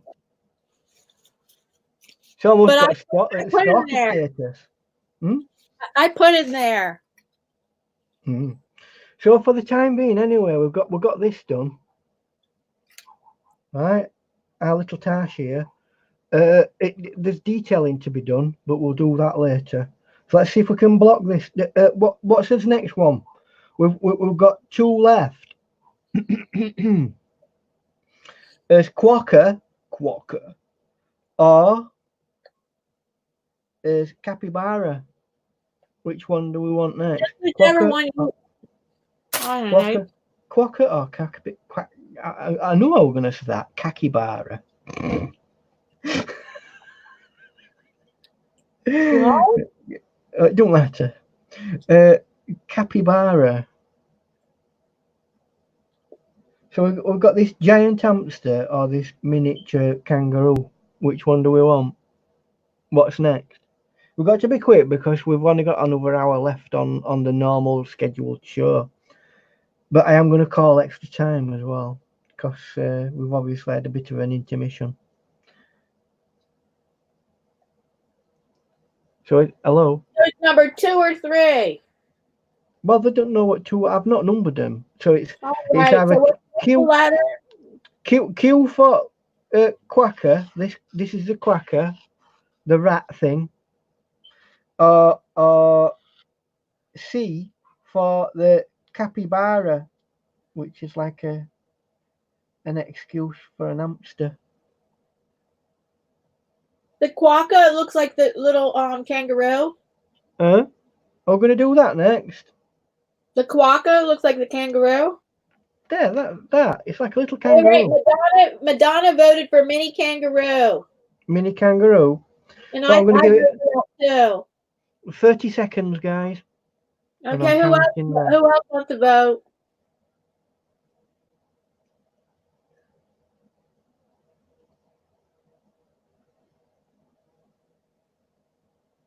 Oh, Sleestack Rule has a fact. He said the capybara is a mammal native to South America, and it is the largest living rodent in the world.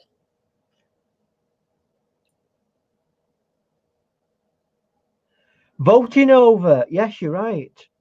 But we have already mentioned that, haven't we? World. Is it the largest rodent in the world? Yes. And it's a member of the gerbil family. Okay, everybody votes for the little kangaroo.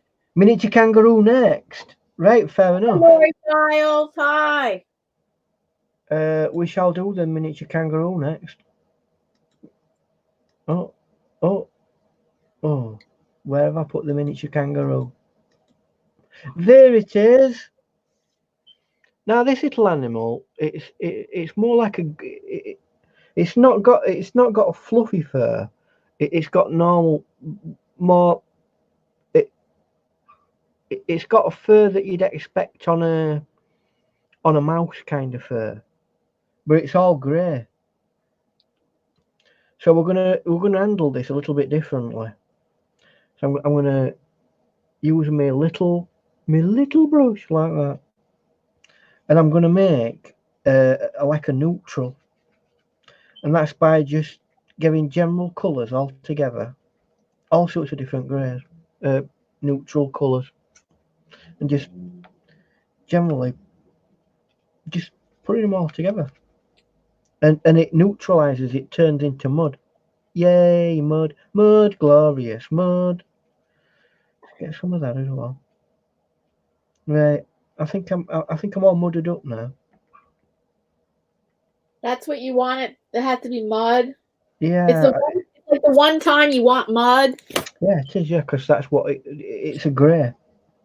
So, and I'm just gonna go like that.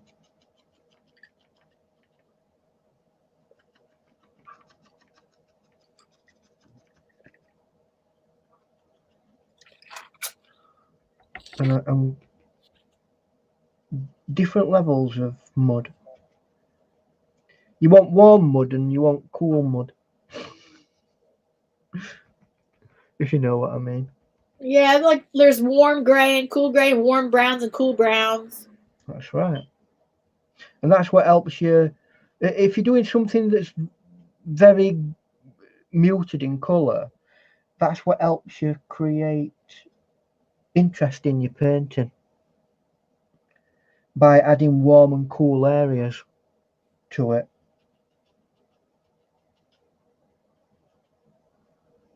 So the fur in this is more fluffy. That's how I'm going to do it. Whereas that one more like a ball of wool, strangely. Although I've not particularly managed to be able to. Guess what Pink Prozac said? When you were she said she had like 85% pillows on her bed. She said she handmade all of them. Oh well, that's a different thing. If you've done it, that's right. If that's what I was saying earlier. If you've like made a fro and you've embroidered it or you've knitted it or something like that, then yeah, it's a showpiece and you should be rightly proud of it. But if you just go into IKEA and picking up them average everyday ones that don't. Right. She said, nope, not from IKEA. Not that I've got anything against IKEA or anything. It's just that I don't know. If you're going to make a signature thing out of something, I think there should be a certain amount of creativity to it. You know what I mean? But that's me because I've got a creative brain. Well, allegedly I have anyway. So unfortunately, this brush here is, I think it's just a little bit too big for doing the rest of this painting. So, because what I don't want is to be going over too much of this.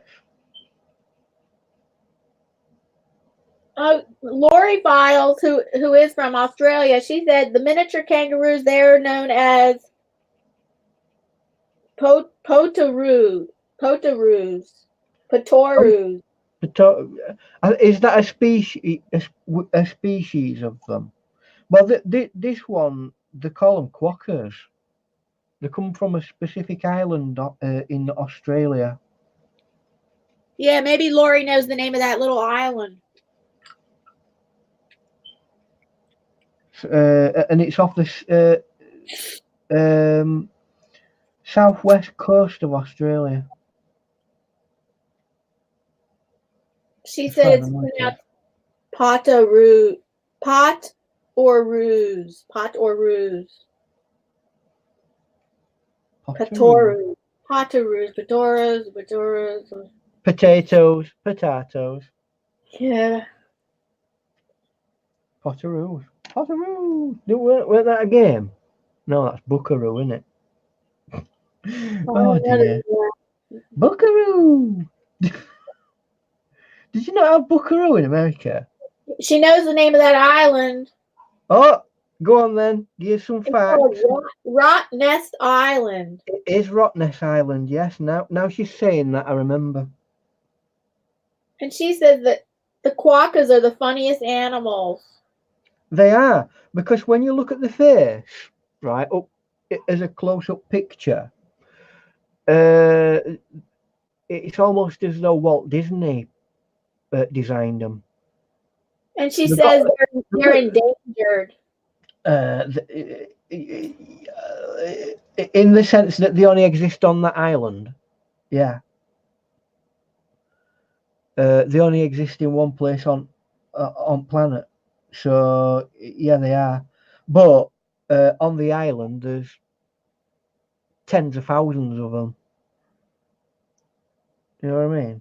So in that sense, they're a thriving community of animals.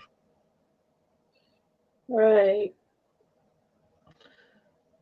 Well, they're probably protected there. Oh yeah, they are. I mean, Only they only exist there. So, and they're very heavily protected. It's a World Heritage Site. That island sounds so nice.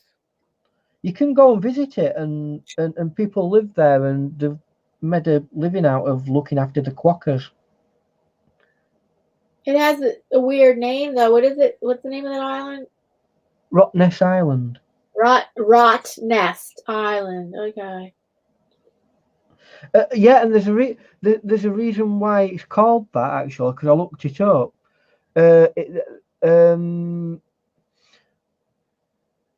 People who came from Europe, from Holland, right?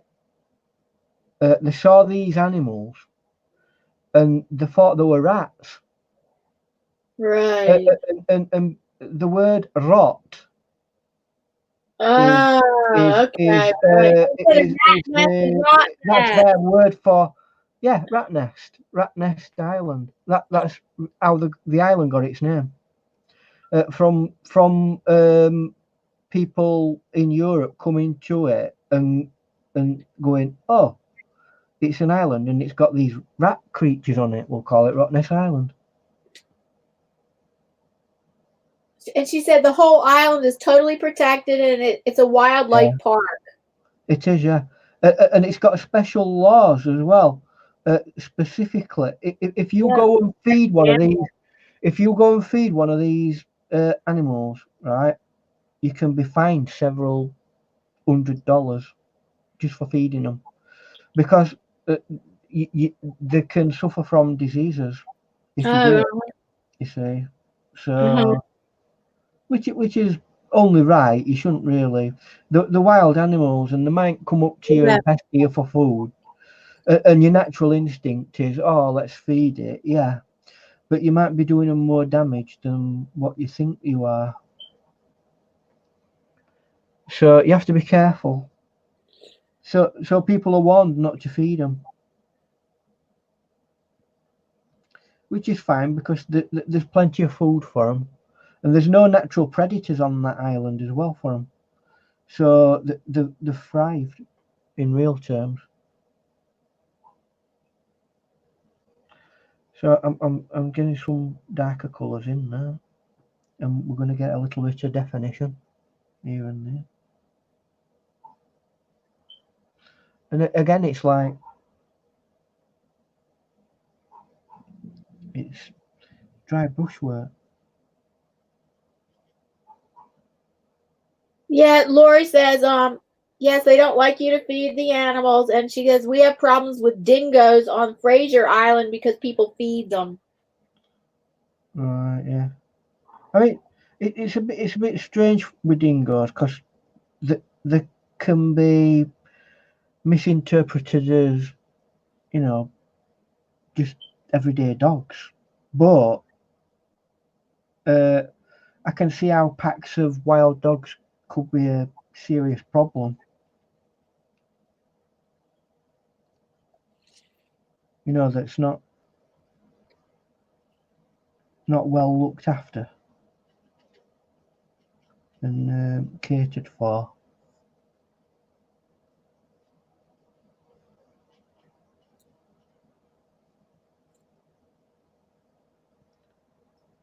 Nobody's saying anything in the chat. Just Lori's talking. The thing is with paintings like this, it's all detail, and to be frank, I have to concentrate. So I've got a little or nothing to say. So I can't be as interactive with you all as I would like to be. Oh, really? It has more detail than, gosh, when I look at the harbor pictures that you painted with all those buildings around the harbor, that looks so detailed. Yeah, but it's not. It's just like big. It's detailed in the sense of using big brush strokes to create large areas of wash that all interact with one another over several layers. That's a lot different to doing all these little intricate things. See, there's a difference between intricacy and detail, and you have to be careful that you're not being overly intricate. Oh. Detail is something that's a necessity to create an element of importance or a key element. Intricacy is being detailed, but you can over intricate things and make everything intricate, and then you lose where things are. Well, you have a dog at where you live. Yeah, it's one of them neighbours' dogs out in back garden barking. And then Lori says, we have wild dogs here where I live, and we have annual baiting systems to keep them down. And then Sleestack Girl says, we have a major coyote problem here, but he loves coyotes. And Lori says she wishes she could see Sleestack Girl says he sees coyotes every day, and Lori says she wishes she could see a coyote. You would have thought if it were that big a problem that especially with dogs, right, and any animal that's related to dog family, that if it were that big a problem for authorities, well, why not domesticate them and make them pets and use them? You know, some people want to go out and just shoot them every day. That would be cool to see kangaroos every day. I don't know. I mean, I don't know how many kangaroos there are in Australia. Right? Unfortunately, it's one of them things that there's only one place on planet where kangaroos actually exist, and that's Australia. Oh, okay. So that's what I thought. Well, yeah, that's it. They're it's the only place in the world where you find kangaroos, although they are quite large. The giant, big, massive rats. Oh, Lori said probably the same reason they don't do that with dingoes. You actually cannot domesticate a dingo because their brains work different. Well, hey, listen, we have Yorkshire Terriers and we can domesticate them. So, and they work, their brains work differently, I can assure you. There's one outside now shouting and bawling. Can you hear it? With that dog? I heard that dog just a few seconds ago. That's them.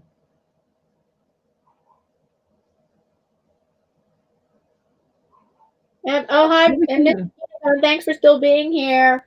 Thanks for still listening. Uh-huh.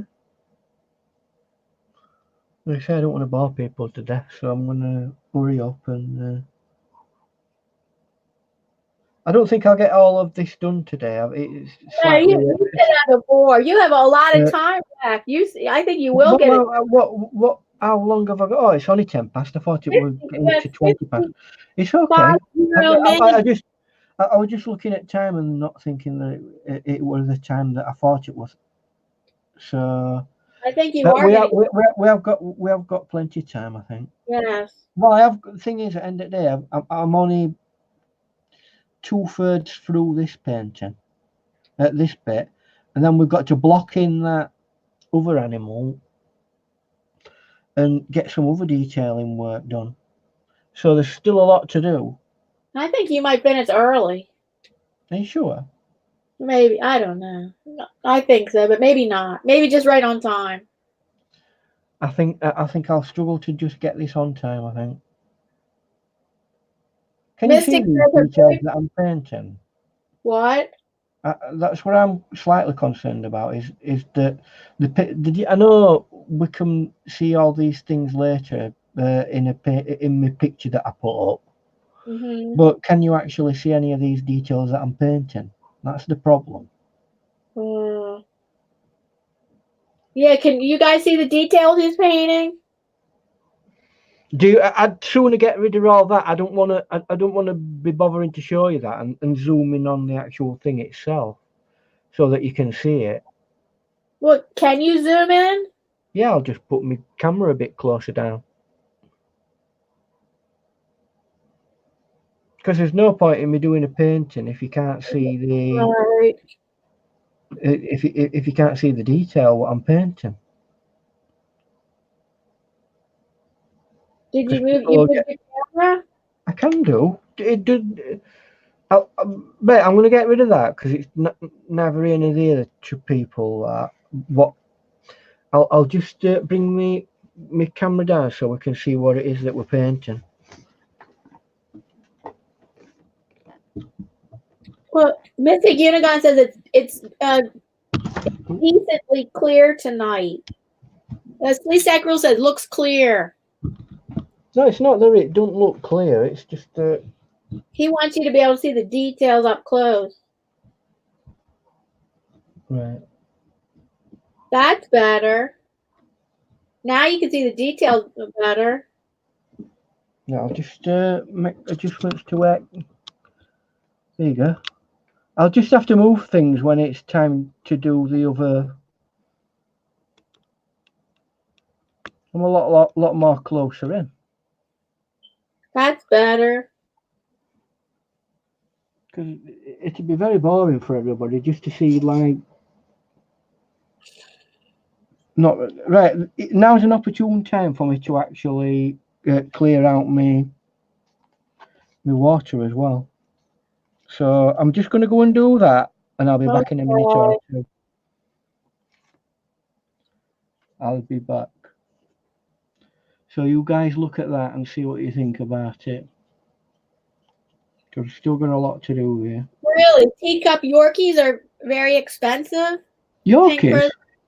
Oh yeah, Mystic said that her boyfriend's mother has teacup Yorkies, and then Pink Prozac said she would like teacup Yorkies, but they're too expensive.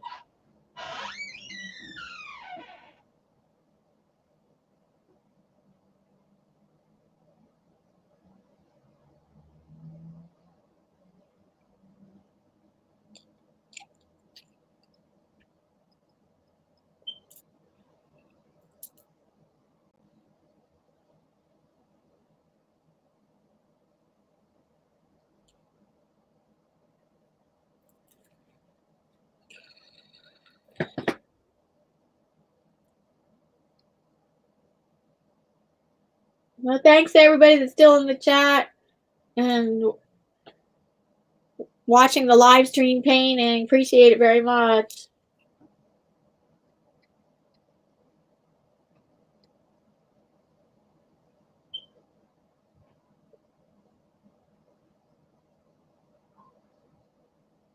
Oh, they don't shed. But you have to get their fur trimmed. Hmm.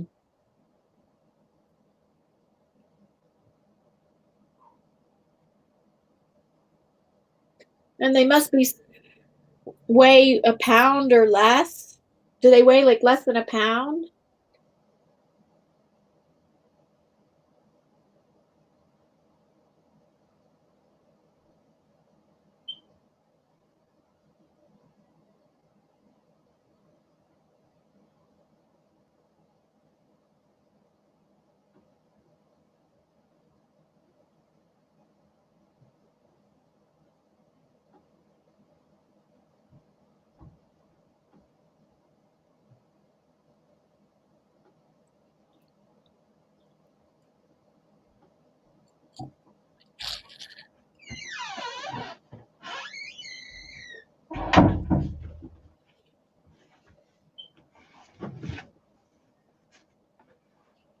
Haha, I am back, allegedly. They said the teacup Yorkies don't shed, but they do need to be trimmed. Their fur needs to be trimmed. Hello. Hello. Right. So where were we? Well, they said the teacup Yorkshires don't shed, but their fur does need to be trimmed. Oh yeah, they do need a good trimming now and again. So no, weren't using that. Where have I put my brush that I were using? Where has all my brushes gone? Where is it? Where is it? Oh, it's there. Right, where were we? Oh, I've got to. It's undetermined. The colour of its tail. So I'm just going to do some sort of weird neutral. But that goes there.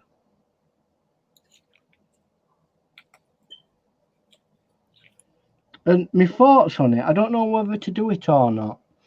But what I might do at the end of the painting is try and bleed parts of the animals into the background. So it's like undetermined as to whether, where things are in, you know what I mean?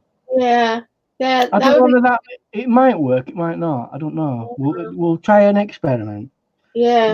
It's all about experimenting. Yeah, that's the thing about experimenting is that it doesn't always work out. So. No, and I don't know whether it's going to work or not. I know I've seen people do it in the past, but just because I've seen somebody do it in the past, it don't mean to say it's going to work on this particular instance. Yeah. So, but that's the look of the draw sometimes, isn't it? Mm-hmm.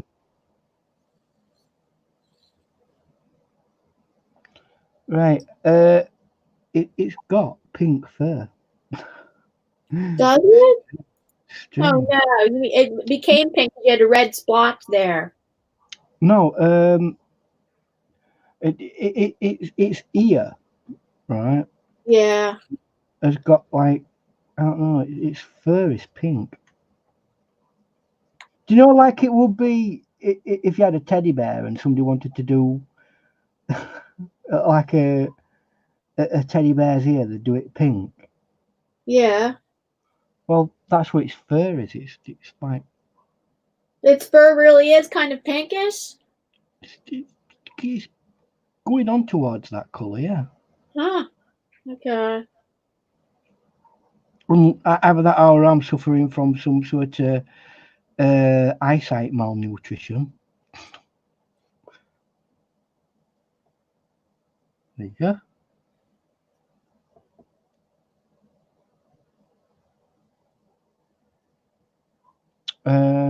On the other thing I'd like to do with that now is scaling these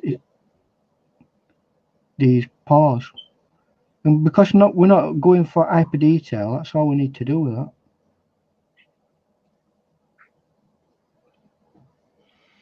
There's one or two areas that I'd like to. So we've got this little Joey to do as well. Right. And how big is that animal? How tall is that animal? They're not very big at all. Well, It said 40 centimeters, right? Um, some of which that's from tail to tip of its head. I guess it's a marsupial. It's part of the marsupial family. Probably.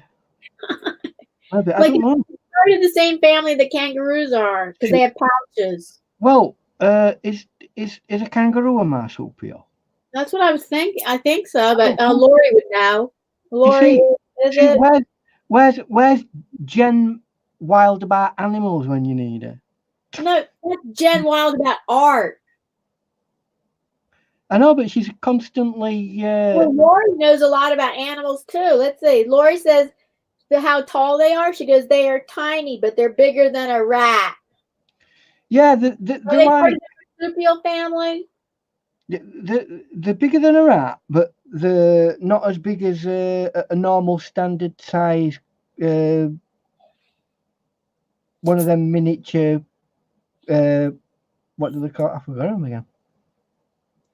A miniature kangaroo, a wallaby. They are a part of the wallaby family, Oh, okay. right? I better go move on. It's 20 past. Why aren't you telling me what time it is? Right. Okay.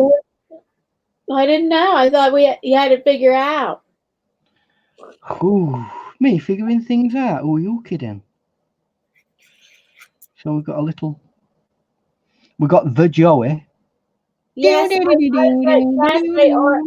they are marsupials. She knows a lot about animals. Her and Jen is wild about art. They both know a lot about animals. Well, I mean, it's like they're like animals of that country, aren't they? Yeah, that's right. I guess so. So I'm not saying everybody's an expert on their own country's animals, but they're going to have a good idea. They're going to have a better idea than what we have. I didn't even know where a quokka were until a couple of months. I didn't know until today. It's only because somebody said, "Here, look at this. It's the happiest animal on the planet." What? What animal? The quokka? Apparently, it's the happiest animal on the planet. Huh.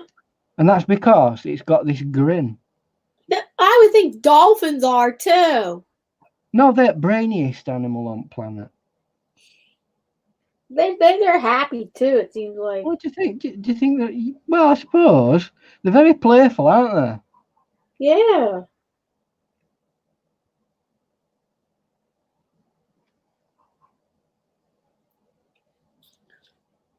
I'm saying that I don't suppose they're very happy when a great white comes around spoiling No, it. like nobody's happy when their enemy comes around. No. There you go. Watch out, enemy.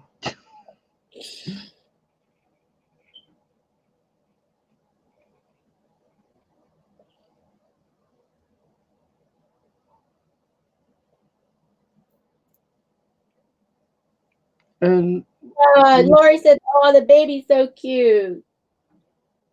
Oh, thank you.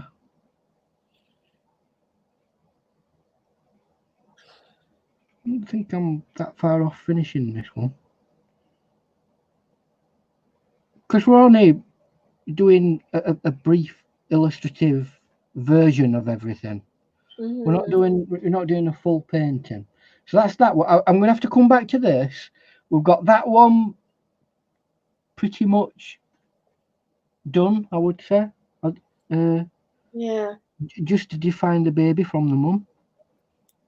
And it is the mum because dads don't have pouches. Okay. Right. Now, you might say, oh, well,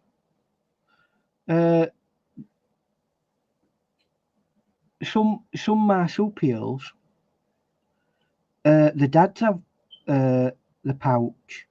Oh, okay. So, and baby, Oh, that's another thing that I've learnt about them. Apparently, when they get attacked, these quackers, and they've got a baby, they eject the baby. Eject. Into the bushes, right? I don't know. Whatever. Protected. No, it makes a noise, baby, and it kind of like distracts the predator away from the mum.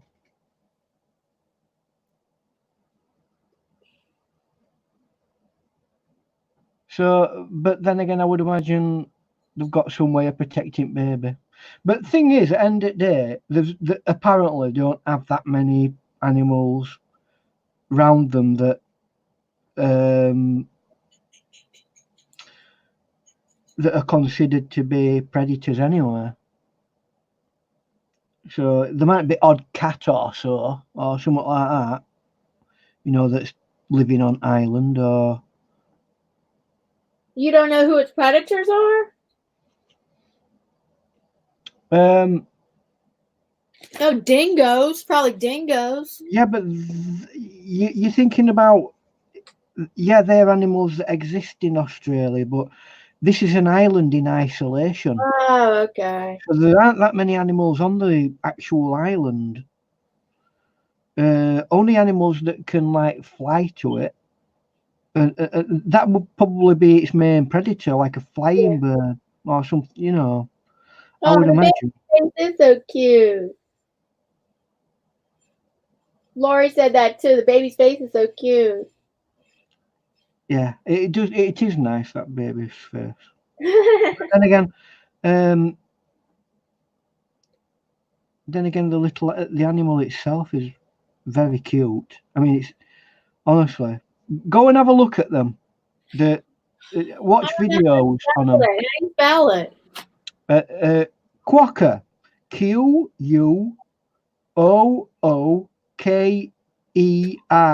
Quokka. Oh, okay. If I'm pronouncing that correctly. Right, stop it, Ian. So, I'm just gonna, before we move any farther or not, I just want to complete this, and then we're gonna go and do this in the last half an hour. So I've got a couple of minutes to play with this tarsier. So I'm gonna step back to tarsier. Where are we? There you are, tarsier, and get some detailed bits.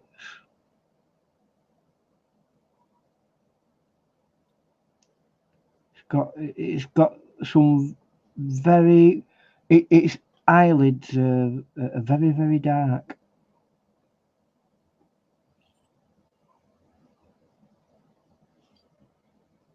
And then it's got this weird nose thing there.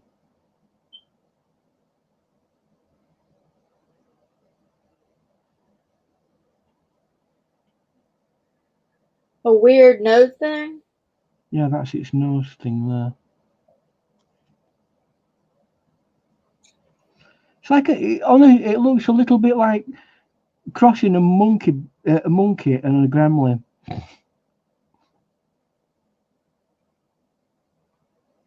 But it's a little fur ball as well.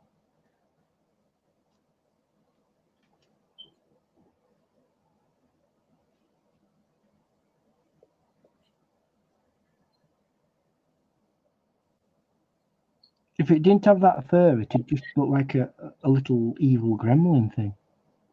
Aren't its eyes green? They can look green, yeah. Yeah. Why are you looking at one? No, I just was wondering. I was just kind of remembering thinking about one in my head. Oh, guess what? Jen's wild about art. The reason why she's not here, she's live streaming right now. Oh, is she? Yeah. Well, we'll go on to that now then. Chat with Jen's wild about art. Oh. Everybody's going to go over to that now, aren't they? Oh, no. I won't be long, and then everybody can go over to Wild About Jen.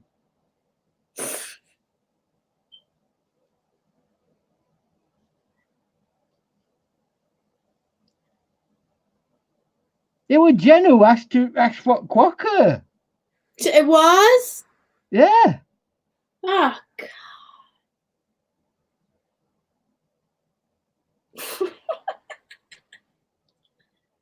Again, we're just doing. Its fingers are weird. Its fingers are very weird. And then you thought of the other ones to go with it? Yeah, this tarsier. I thought you said it was Mystic that asked for it. No, Mystic asked for the capybara. Yeah, okay. We've not painted yet.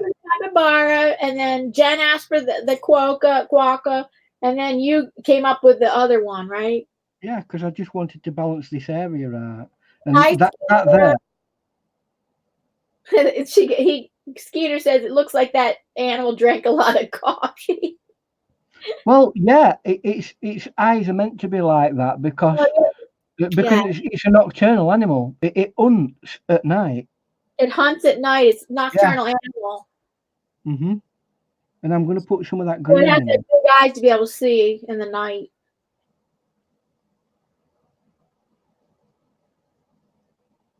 Right. Your wish is my command. It does have bits of green in it, like that. See, you ain't just got to, with watercolor, you ain't got to go for the blatantly obvious straight away and go, oh, it's green, and then paint it green. Sometimes you need to get some layers underneath it to give it that strength. Oh, okay. So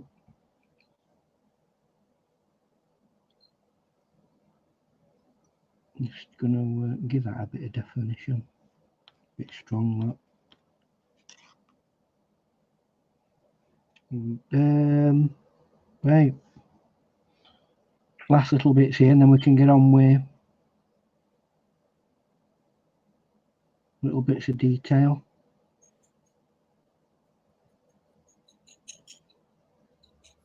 Hi, Skeeter. How are you? How you doing, Skeeter?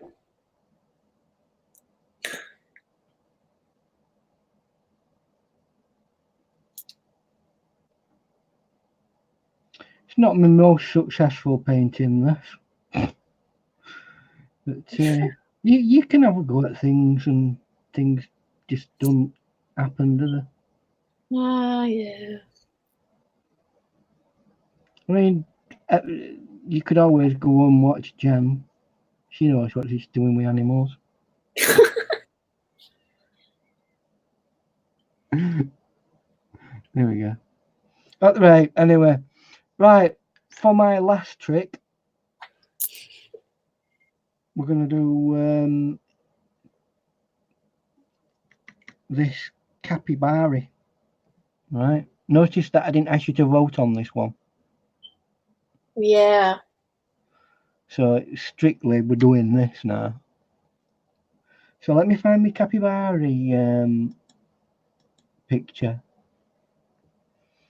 Now this one, it's a guinea pig, but its fur reminds me of like a hippie that's not had its hair cut for like 40 years. Really? It really is in a capybara does look as though it's in need of an haircut. Okay. It has really long. If you want to call it fur, then by all means do so. But it's not. It's more like hair. Scraggly hair. Very long, straggly hair. Yeah. So in saying that, there is bits of it that looks a bit furry and fluffy. So you got to be. I don't know. And this is mostly ginger. Where is it? You're showing the bit you're looking for. You're trying to find it. Well, I've got it now. Oh, and this is important. I've got to move that up now. There we go. So it's there. Right. I'm gonna put. Were you just showing a photo of it? No. Oh, I thought you were. Okay. I'm gonna put a light yellowy tinge over it, over all of them. Well, there's two here. Right.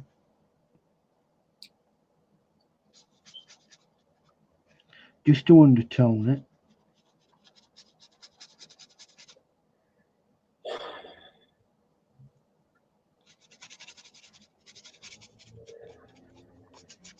And that's fading to very dry brushwork now. What?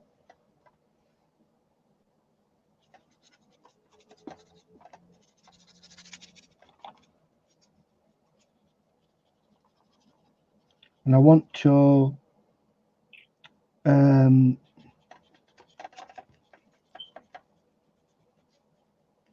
make sure that's 100% dry before I go any farther. So here comes a pink lightsaber.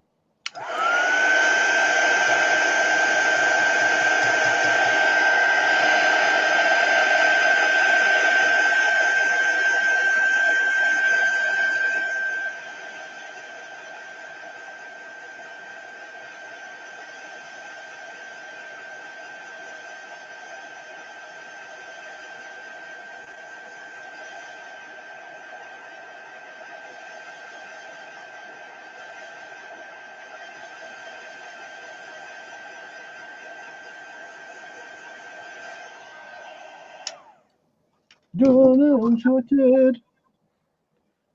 Right. Now I wonder if I can. Let's experiment. So I'm gonna dip a bit of red in, and a bit of other gingery coloured, and see if we can get a bit of brown in as well. So as we're doing it, I'm gonna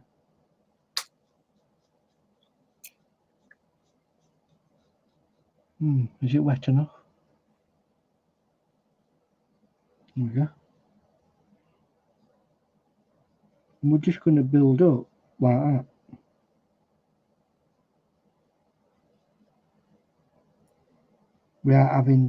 We are doing too much at a time, because it'll all just end up fading into one another. I'm using very dry brushwork here as well at the moment. Oh, okay. It won't particularly go into one another, but you can work it too much and it not have the desired eventual effect if you keep working it. So you've got to be ever so careful.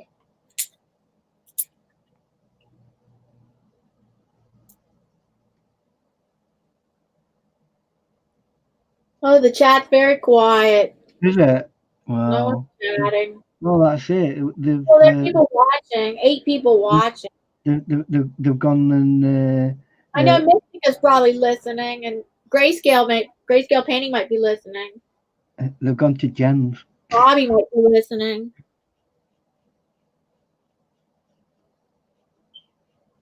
Thank you for those people that are listening. I've got to say, that's where I'm going. Once I'm done. What? To the listening land? Eh? To the land of listening? No, I said I'm going to Jen's once I'm done. Oh, you are? Well, we could do a raid. If you don't mind going over there, then. Well, no. I'm nearly finished anyway, so. So we've got that built up there.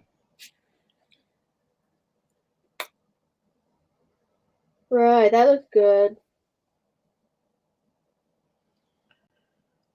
It's a good starting point. That's a regular fan brush, or you cut it? No, it's just a regular fan brush. It's just the way it goes. When you put water in it just goes. It just splat. It loses it. It just breaks up into little bits. What's that? An old fan brush? Old? No, it's just a normal standard fan. It's separated into sections. Yeah, when you put water in it, it tends to make it go. Okay. When you put heavy body paint in it, the heavy body paint holds it together, and then it fans. When you put water in it or paint that's watery, it tends to make it sprig out like that. That's why watercolorists use it for doing branches on trees, doing foliage on trees. Foliage. I love doing foliage with the fan brushes. With an acrylic paint, I can use a brush, or I just use a sea sponge. I love using a sea sponge. Well, there's lots of ways. Lori says she's still here. Madonna says she's still here. She's working and watching. There you go. We've got loyal fans. We know we've got loyal fans. Thank you, guys.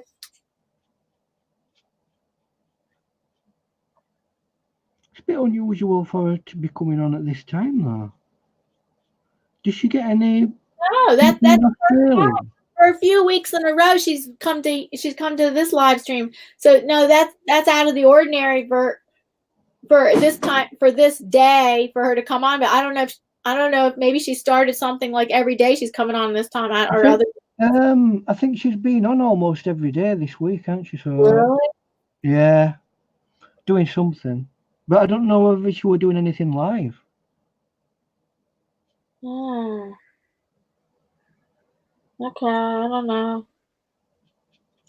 Well, it's. Oh yeah, Grayscale Painting says he's here. Thanks, thank you guys. We have our loyal fans, and now it's time to start defining it. We put a texture in it, and then we're going to take certain bits of texture out to define the rest of the image. I know that sounds a bit weird, but what do you say? What do you say that again? We've created a texture area all the way around here. It's all very textured, that, isn't it, with those brush strokes. Now we're going to like nip bits away so that we can create areas, so that we can define certain things. So it's going to be built up with textures and areas where you're not going to see the texture as much. Oh, Lori says, she goes, you guys are good fun. There you go. Mystic says she's still here. Thanks, Mystic. We have our loyal customers. Yeah. So like areas like that start to form. Please, Stack. I don't know. I don't know if he's still here. I might have sneaked off. He's losing his celebrity status as my #1 fan. Yeah.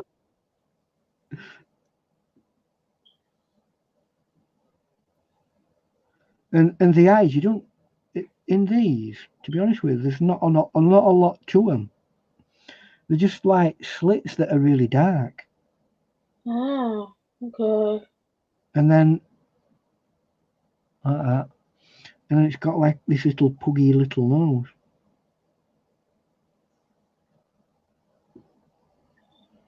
Again, think of a gerbil. Right. And but put some like little pig's legs on it. Pig legs? Oh, it's bigger? It's like bigger like that? I think the adult ones are just slightly like a small pig size. They're probably the same sort of size as a micro pig. No, Mystic is the one that requested this one. She goes, yeah, their eyes are small.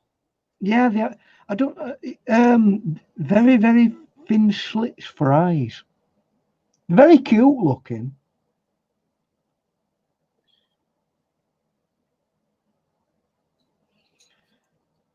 And again, it's like building up these kind of brush strokes, slightly darker areas. And you can also, with good paints and paper, take paint out, which is a good principle to use.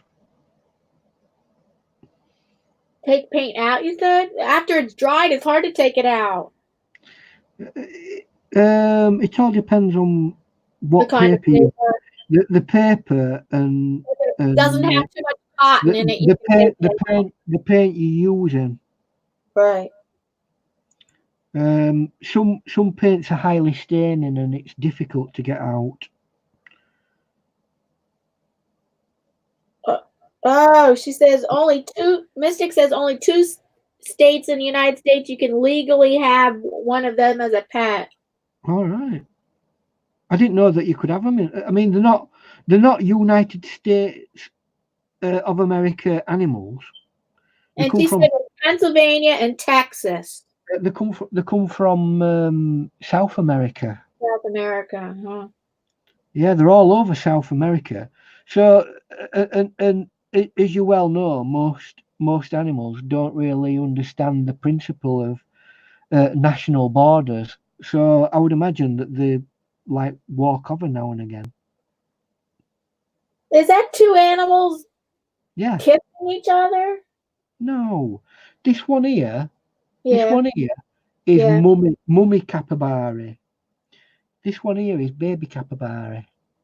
It's going up.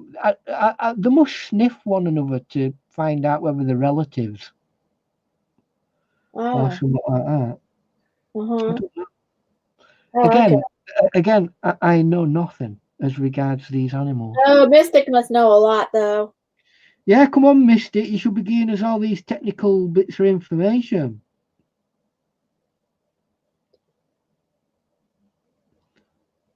This is your animal. Oh dear, full of cold. Would anybody like it? No. I promise them it's not that Chinese one. Yeah. No, shouldn't be laughing. People have died with that. Yeah. So, in saying that, I mean, there is a bit of a fuss over it. Serious. Lethal. Well, it's serious, but I mean, the people who have actually died from it, people who suffer from already pre-existing medical issues. Oh, okay. So it's getting, so if it's that kind of situation, then with flu, if you've got a pre-existing medical situation, yeah, and flu goes around, right, which goes around every year, you're in a dangerous position of potentially being harmed. But it don't mean to say that you're going to die. right. So it's a serious enough threat for World Health Organization to take precautions, but it's not exactly Ebola virus, is it? And then Mystic says she thinks David Attenborough did a nature episode on those animals years ago. The capybara. David Attenborough's done nature shows on almost every animal on planet. Okay. That's what he does. He's gone all over the world. He's had a really good life, really.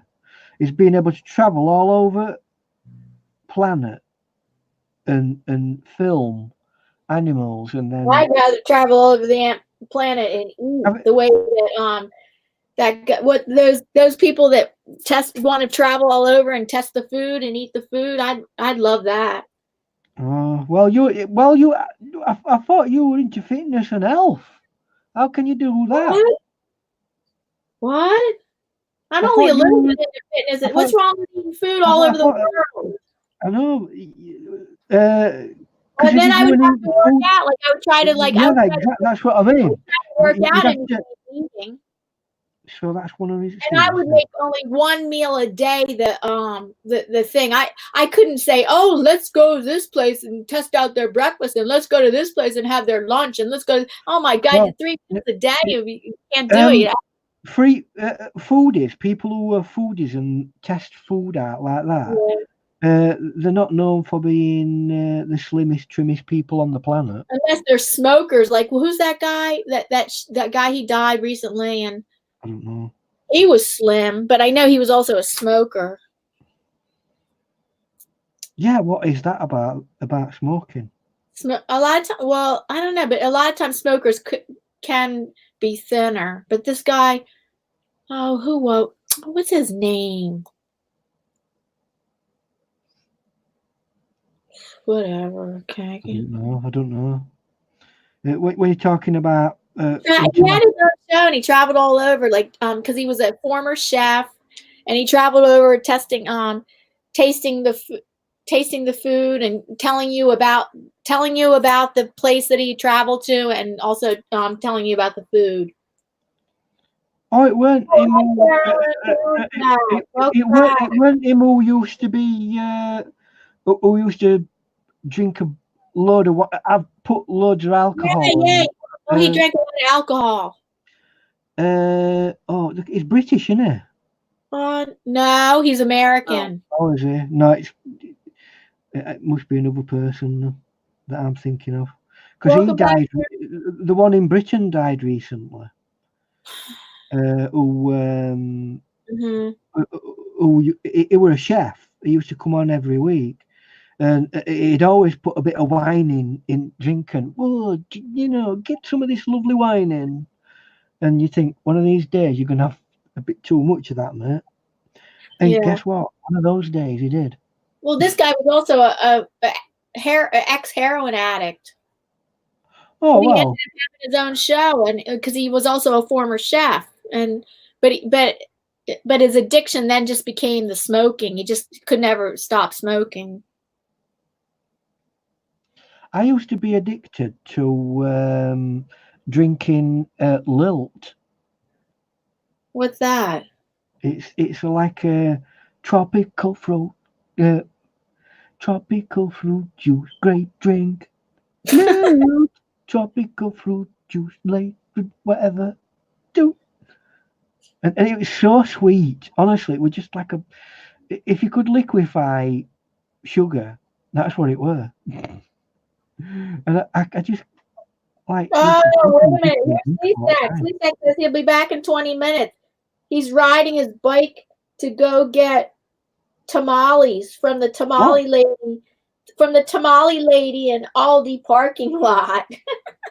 The tamale lady in Aldi parking lot. What's a tamale? I guess I don't know if he's been. I guess he's been here all the time, and then he says he'll be back in 20 minutes. Well, I don't know if we're gonna still be here.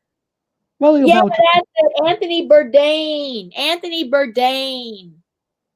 Really? Bourdain. Do you know him? No. Oh, and he had a show called Anthony Bourdain had a show called, what was it called? Pink Prozac. She's the one that came. What was his show called? Bourdain. No, it's called something else. Cooking with Bourdain. No. How to Die with Bourdain. Hey, that's something that nobody's done on YouTube yet. What? How to Die video. Like, preparing yourself. Like, I know it's going to happen. Let's go through a vlog every day. Today I'm one day closer to death. Well, preppers already do that. Eh? The preppers. Preppers? Yeah, you haven't heard of them? They're people that they prep for the day that the Armageddon, the day the world's gonna go chaotic and chaos and everything's gonna break down and everybody's gonna have to fight for themselves because government's gonna break down everything. It's gonna be chaos. So if you're a prepper, you have prepped for this. You have water, you have food enough for several years, you have ammunition, you have guns, and you have your electricity. You have everything in place that if you can live off the grid. All right. You don't need anybody to give you electricity or food or anything because you've been prepping and for that day. I don't think we've got any nutters like that around our. You don't think you have any preppers? Well, there's a bunch of preppers on YouTube. Oh, great. Well, they can prepare all they want. Nobody knows what life's going to throw at us, actually, do they? No. Except, well, that's You know, just I mean, preparing let for me think, like, no just nuclear think, thing that we if, can if, fact check.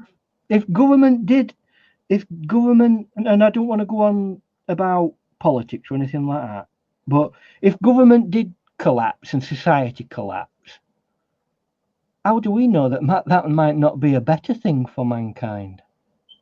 We might learn to actually cooperate with one another Maybe. rather than being at each other's throats. Well, maybe, yeah. Well, do you know, I'm a right latter-day hippie, me. Peace on earth, man. Oh, here it is. That's the name of the show. Anthony Bourdain, No Reservations. No reservations. Anthony Bourdain, Does that mean he world. don't have any? It doesn't have any land? No, reservate meaning he didn't require reservations like restaurant reservations. Oh, I never got And that. play on words because he was like wild. So no reservations with when it pertained to him because he was like wild. Reserved. No reservations. No holding back. Yeah. Pink Prozac says Mark is supposed to be bringing home some Boston Market food. Oh, okay. So it's been forever since we had it. Ours down here closed. It's fair for you guys over in America to one day go and visit. You know, if you live in a town like somewhere like Boston, for example, right, or a city or whatever it is, for you to come to the actual place where it's named after. Wait, Lori says bye. She says it's cup of tea time for me. Thank you for the chat, guys. Love your work, Ian. Talk soon. Bye, Lori. Well, I'm almost done, being as it's, I mean, literally almost done.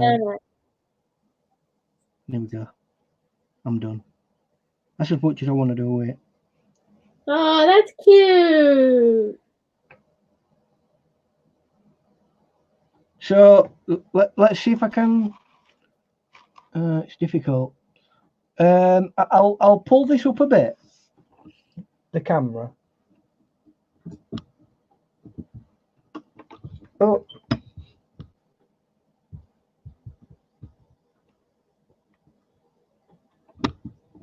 Right. Oh dear. Oh, that's not good.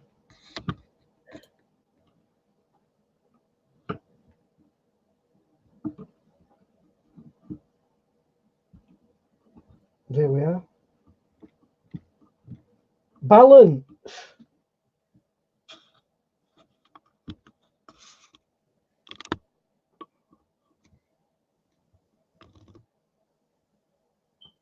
Can you see that?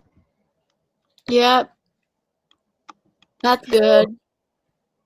I mean, I might have a look at what we said we will, as we're coming to end an actual session. Right, you're going to try to blend the animal take some of the edges and like blend a little bit, not too much, but just to make it seem as though they're like appearing out of this outer edge, out of the background. And we'll see how that works as a composition, but I'll do that off air. And once I've got it completed, it'll get put up, won't it? I would imagine. Yeah. Oh, Green Campaign says he likes red preppers better than green preppers. Preppers. Play on word. Word. Preppers, right? Yeah. Right. Oh, Madonna says it's great, Ian. Thank you. And right, I'm going to put my foot down. Next week, we've done quite a few animals over the last few weeks. So what I will do is we'll look at another subject other than animals. So we're open to suggestions, but anything other than animals, because we have done we've done that coyote. We did another animal prior to that. We did that unicorn the week before that. So it's all been animals last few weeks, hasn't it? So let's have a think about some other things that we might be able to paint, guys. I've got some ideas for painting. Gracie's back. She says, I'm just popping in. She goes, beautiful painting, Mr. Jackson. Thank you. So here we are, 1 minute past 11, and we're still on. Oh, and Gracie knows who I'm talking about. She says, I loved Anthony Bourdain. He was beautiful. And Gracie, who was that guy? He was gorgeous and a great chef. And she goes, I have his TV series on DVD. Oh, not Anthony Worrell Thompson. Who was the British guy who died a few years ago, who used to put alcohol in all his food? Alcohol. Oh, let's get some. Here's a bottle of wine in it. But he died a few years ago. Carolyn has a question. Gracie she says, I used to fancy Anthony Bourdain. What? She used to fancy Anthony Bourdain just like she likes Bono. Oh. What? Keith Floyd? Keith Floyd, yes. That's the guy. Look him up. Actually, he was a really good cook, a chef. But he used to love putting a lot of alcohol in his. Oh no, Carolyn has a question. Go on then, Carolyn. Well, she has a question. Well, maybe for me, but maybe all of us could think about answering. She goes, how does she paint in her art journal, which it has mixed media paper in it, so it's pretty thick paper. How do I paint in my art journal without tearing the page out? Well, it's Canson paper. You don't have to tear the page out. No, you see, let's pretend that this is a page. So what you do is you get some of these and you anchor it down at corners so it don't ripple when you're painting on it. Once you've done your painting, you scan it or take a photograph. You leave your painting in your book.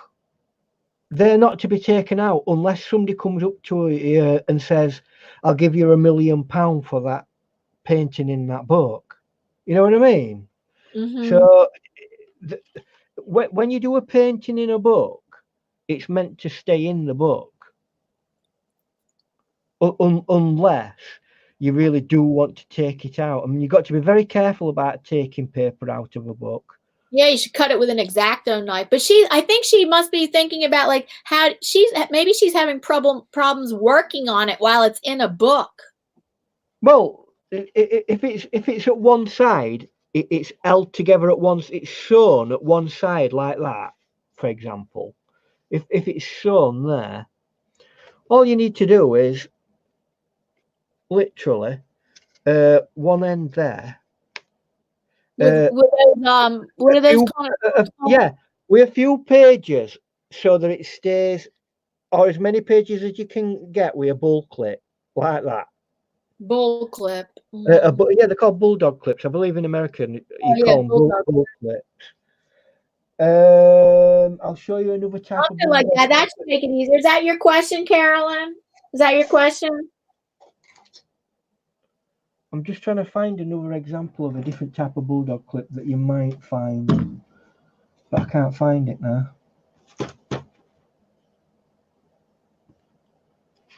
I don't know where they are. But look up bull clip or bulldog clip, and you clamp them down to several pages. Okay, right? That answered her question. She goes, yes, I have some bulldog clips, and yes, that was her question. And you literally not right in. I mean, if you can get these little small ones, great. That'll do. But there are. Oh, here's some examples. Where is Carolyn? She's in the chat. No, Oh, is what? she in? She lives No, in, she lives is Carolyn in US in or the US? U.S. Yeah, she lives in the U.S. See if you can get hold of some of these little things. She says she already has some, but what are you showing her? Yeah, those are bulldog clips. Yeah, these are very similar to these. Similar principle, but these are older classic bulldog clips, whereas these are these foldable ones that go like that. All right, that answers her question. And then Gracie says, "Amazing painting, Ian." So yeah, that's how I'd do it. In fact, I've got a book right here somewhere. Let me find it. No, I can't find it. Can't find it. But at the end of the day, any book that you have, if you're doing any painting, any media work that involves water and paper, you must clamp down somehow because it will warp. By clamping it down, it will prevent it.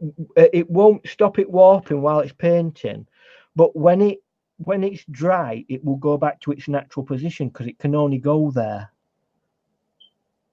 So it goes flat again.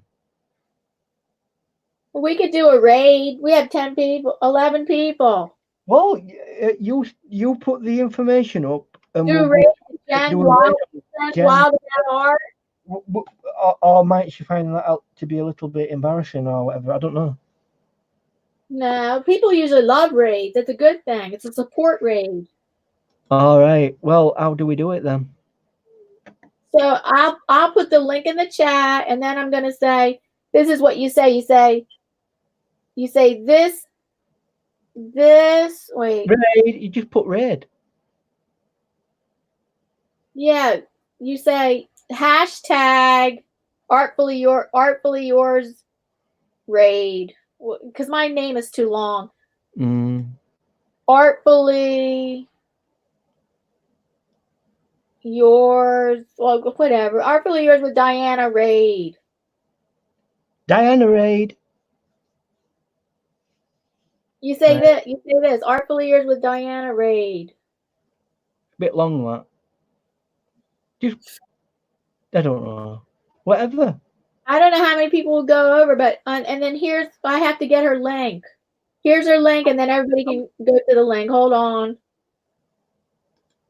I'm trying to.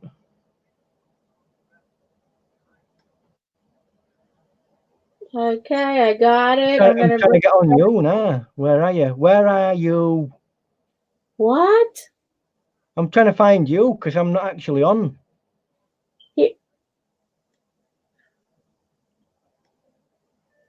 Well, there you are. Talking about me? Okay, that's a what? Where did I go? Uh-huh. Am I still here? Wait, can you hear me?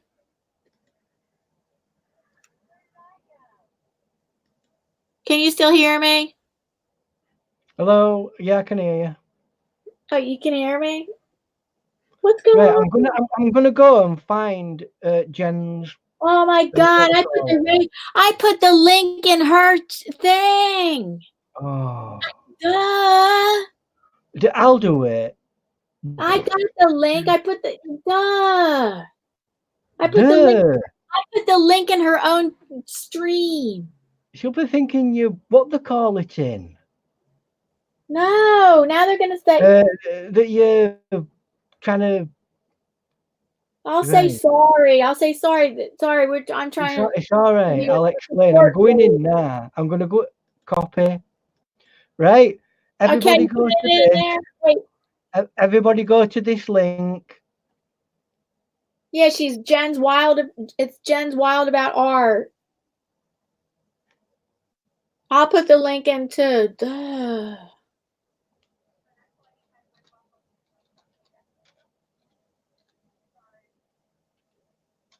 I put the link in too.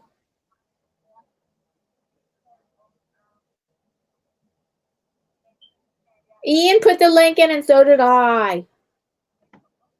So what you do is you just click on that link and go over to Jen. And then put and say, hello. hashtag Artfully Yours with Diana Ray. Hello. Yay.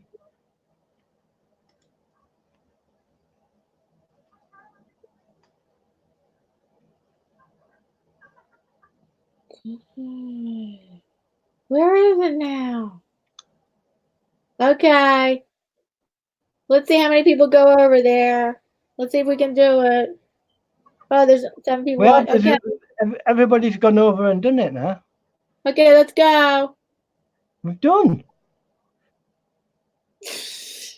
She's painting an horse.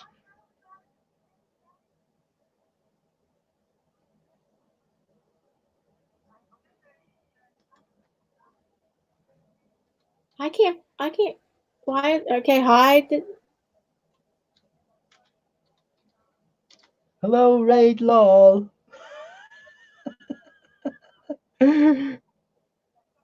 What's going on? Well, look at your comments. Oh dear. Anyway, I think we need to be wrapping it up here anyway. So Did she say anything? she is now. Aren't you there?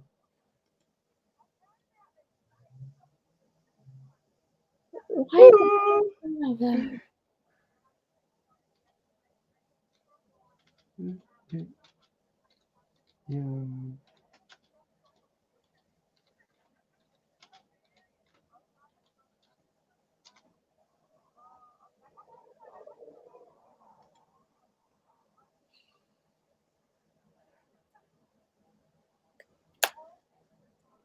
It's my first raid, yes. She's all excited. It's her first raid. Yay. Hilarious. Awesome. I'm going to watch. I tried to make it. Oh, I think we're creating a feedback loop somewhere. I'll try not. Hold on. Sorry. So I thought, okay, well, I'll give 2 hours and then I should be right. So I Oh. There you go. I tried really hard not to. Right. But thank you so much for raiding me. How awesome is that? I'm being raided. She likes it. Hi, Miss Chick. Thank you so much for coming. You guys are awesome. Oh, you just made a really fun thingy even better. It's awesome. So everyone, introduce yourselves to everyone. If you haven't met. Yeah, beautiful painting. Introduce yourselves. So Bye, everybody. Thank you, guest artist Ian. Thank you for being a guest artist, Ian. Okay then. Well, we'll wrap it up then. We'll see you next week, all. Bye-bye. Bye. Thank you, moderator. Thank you to everybody who's listening and chatting. Literally with pure, unadulterated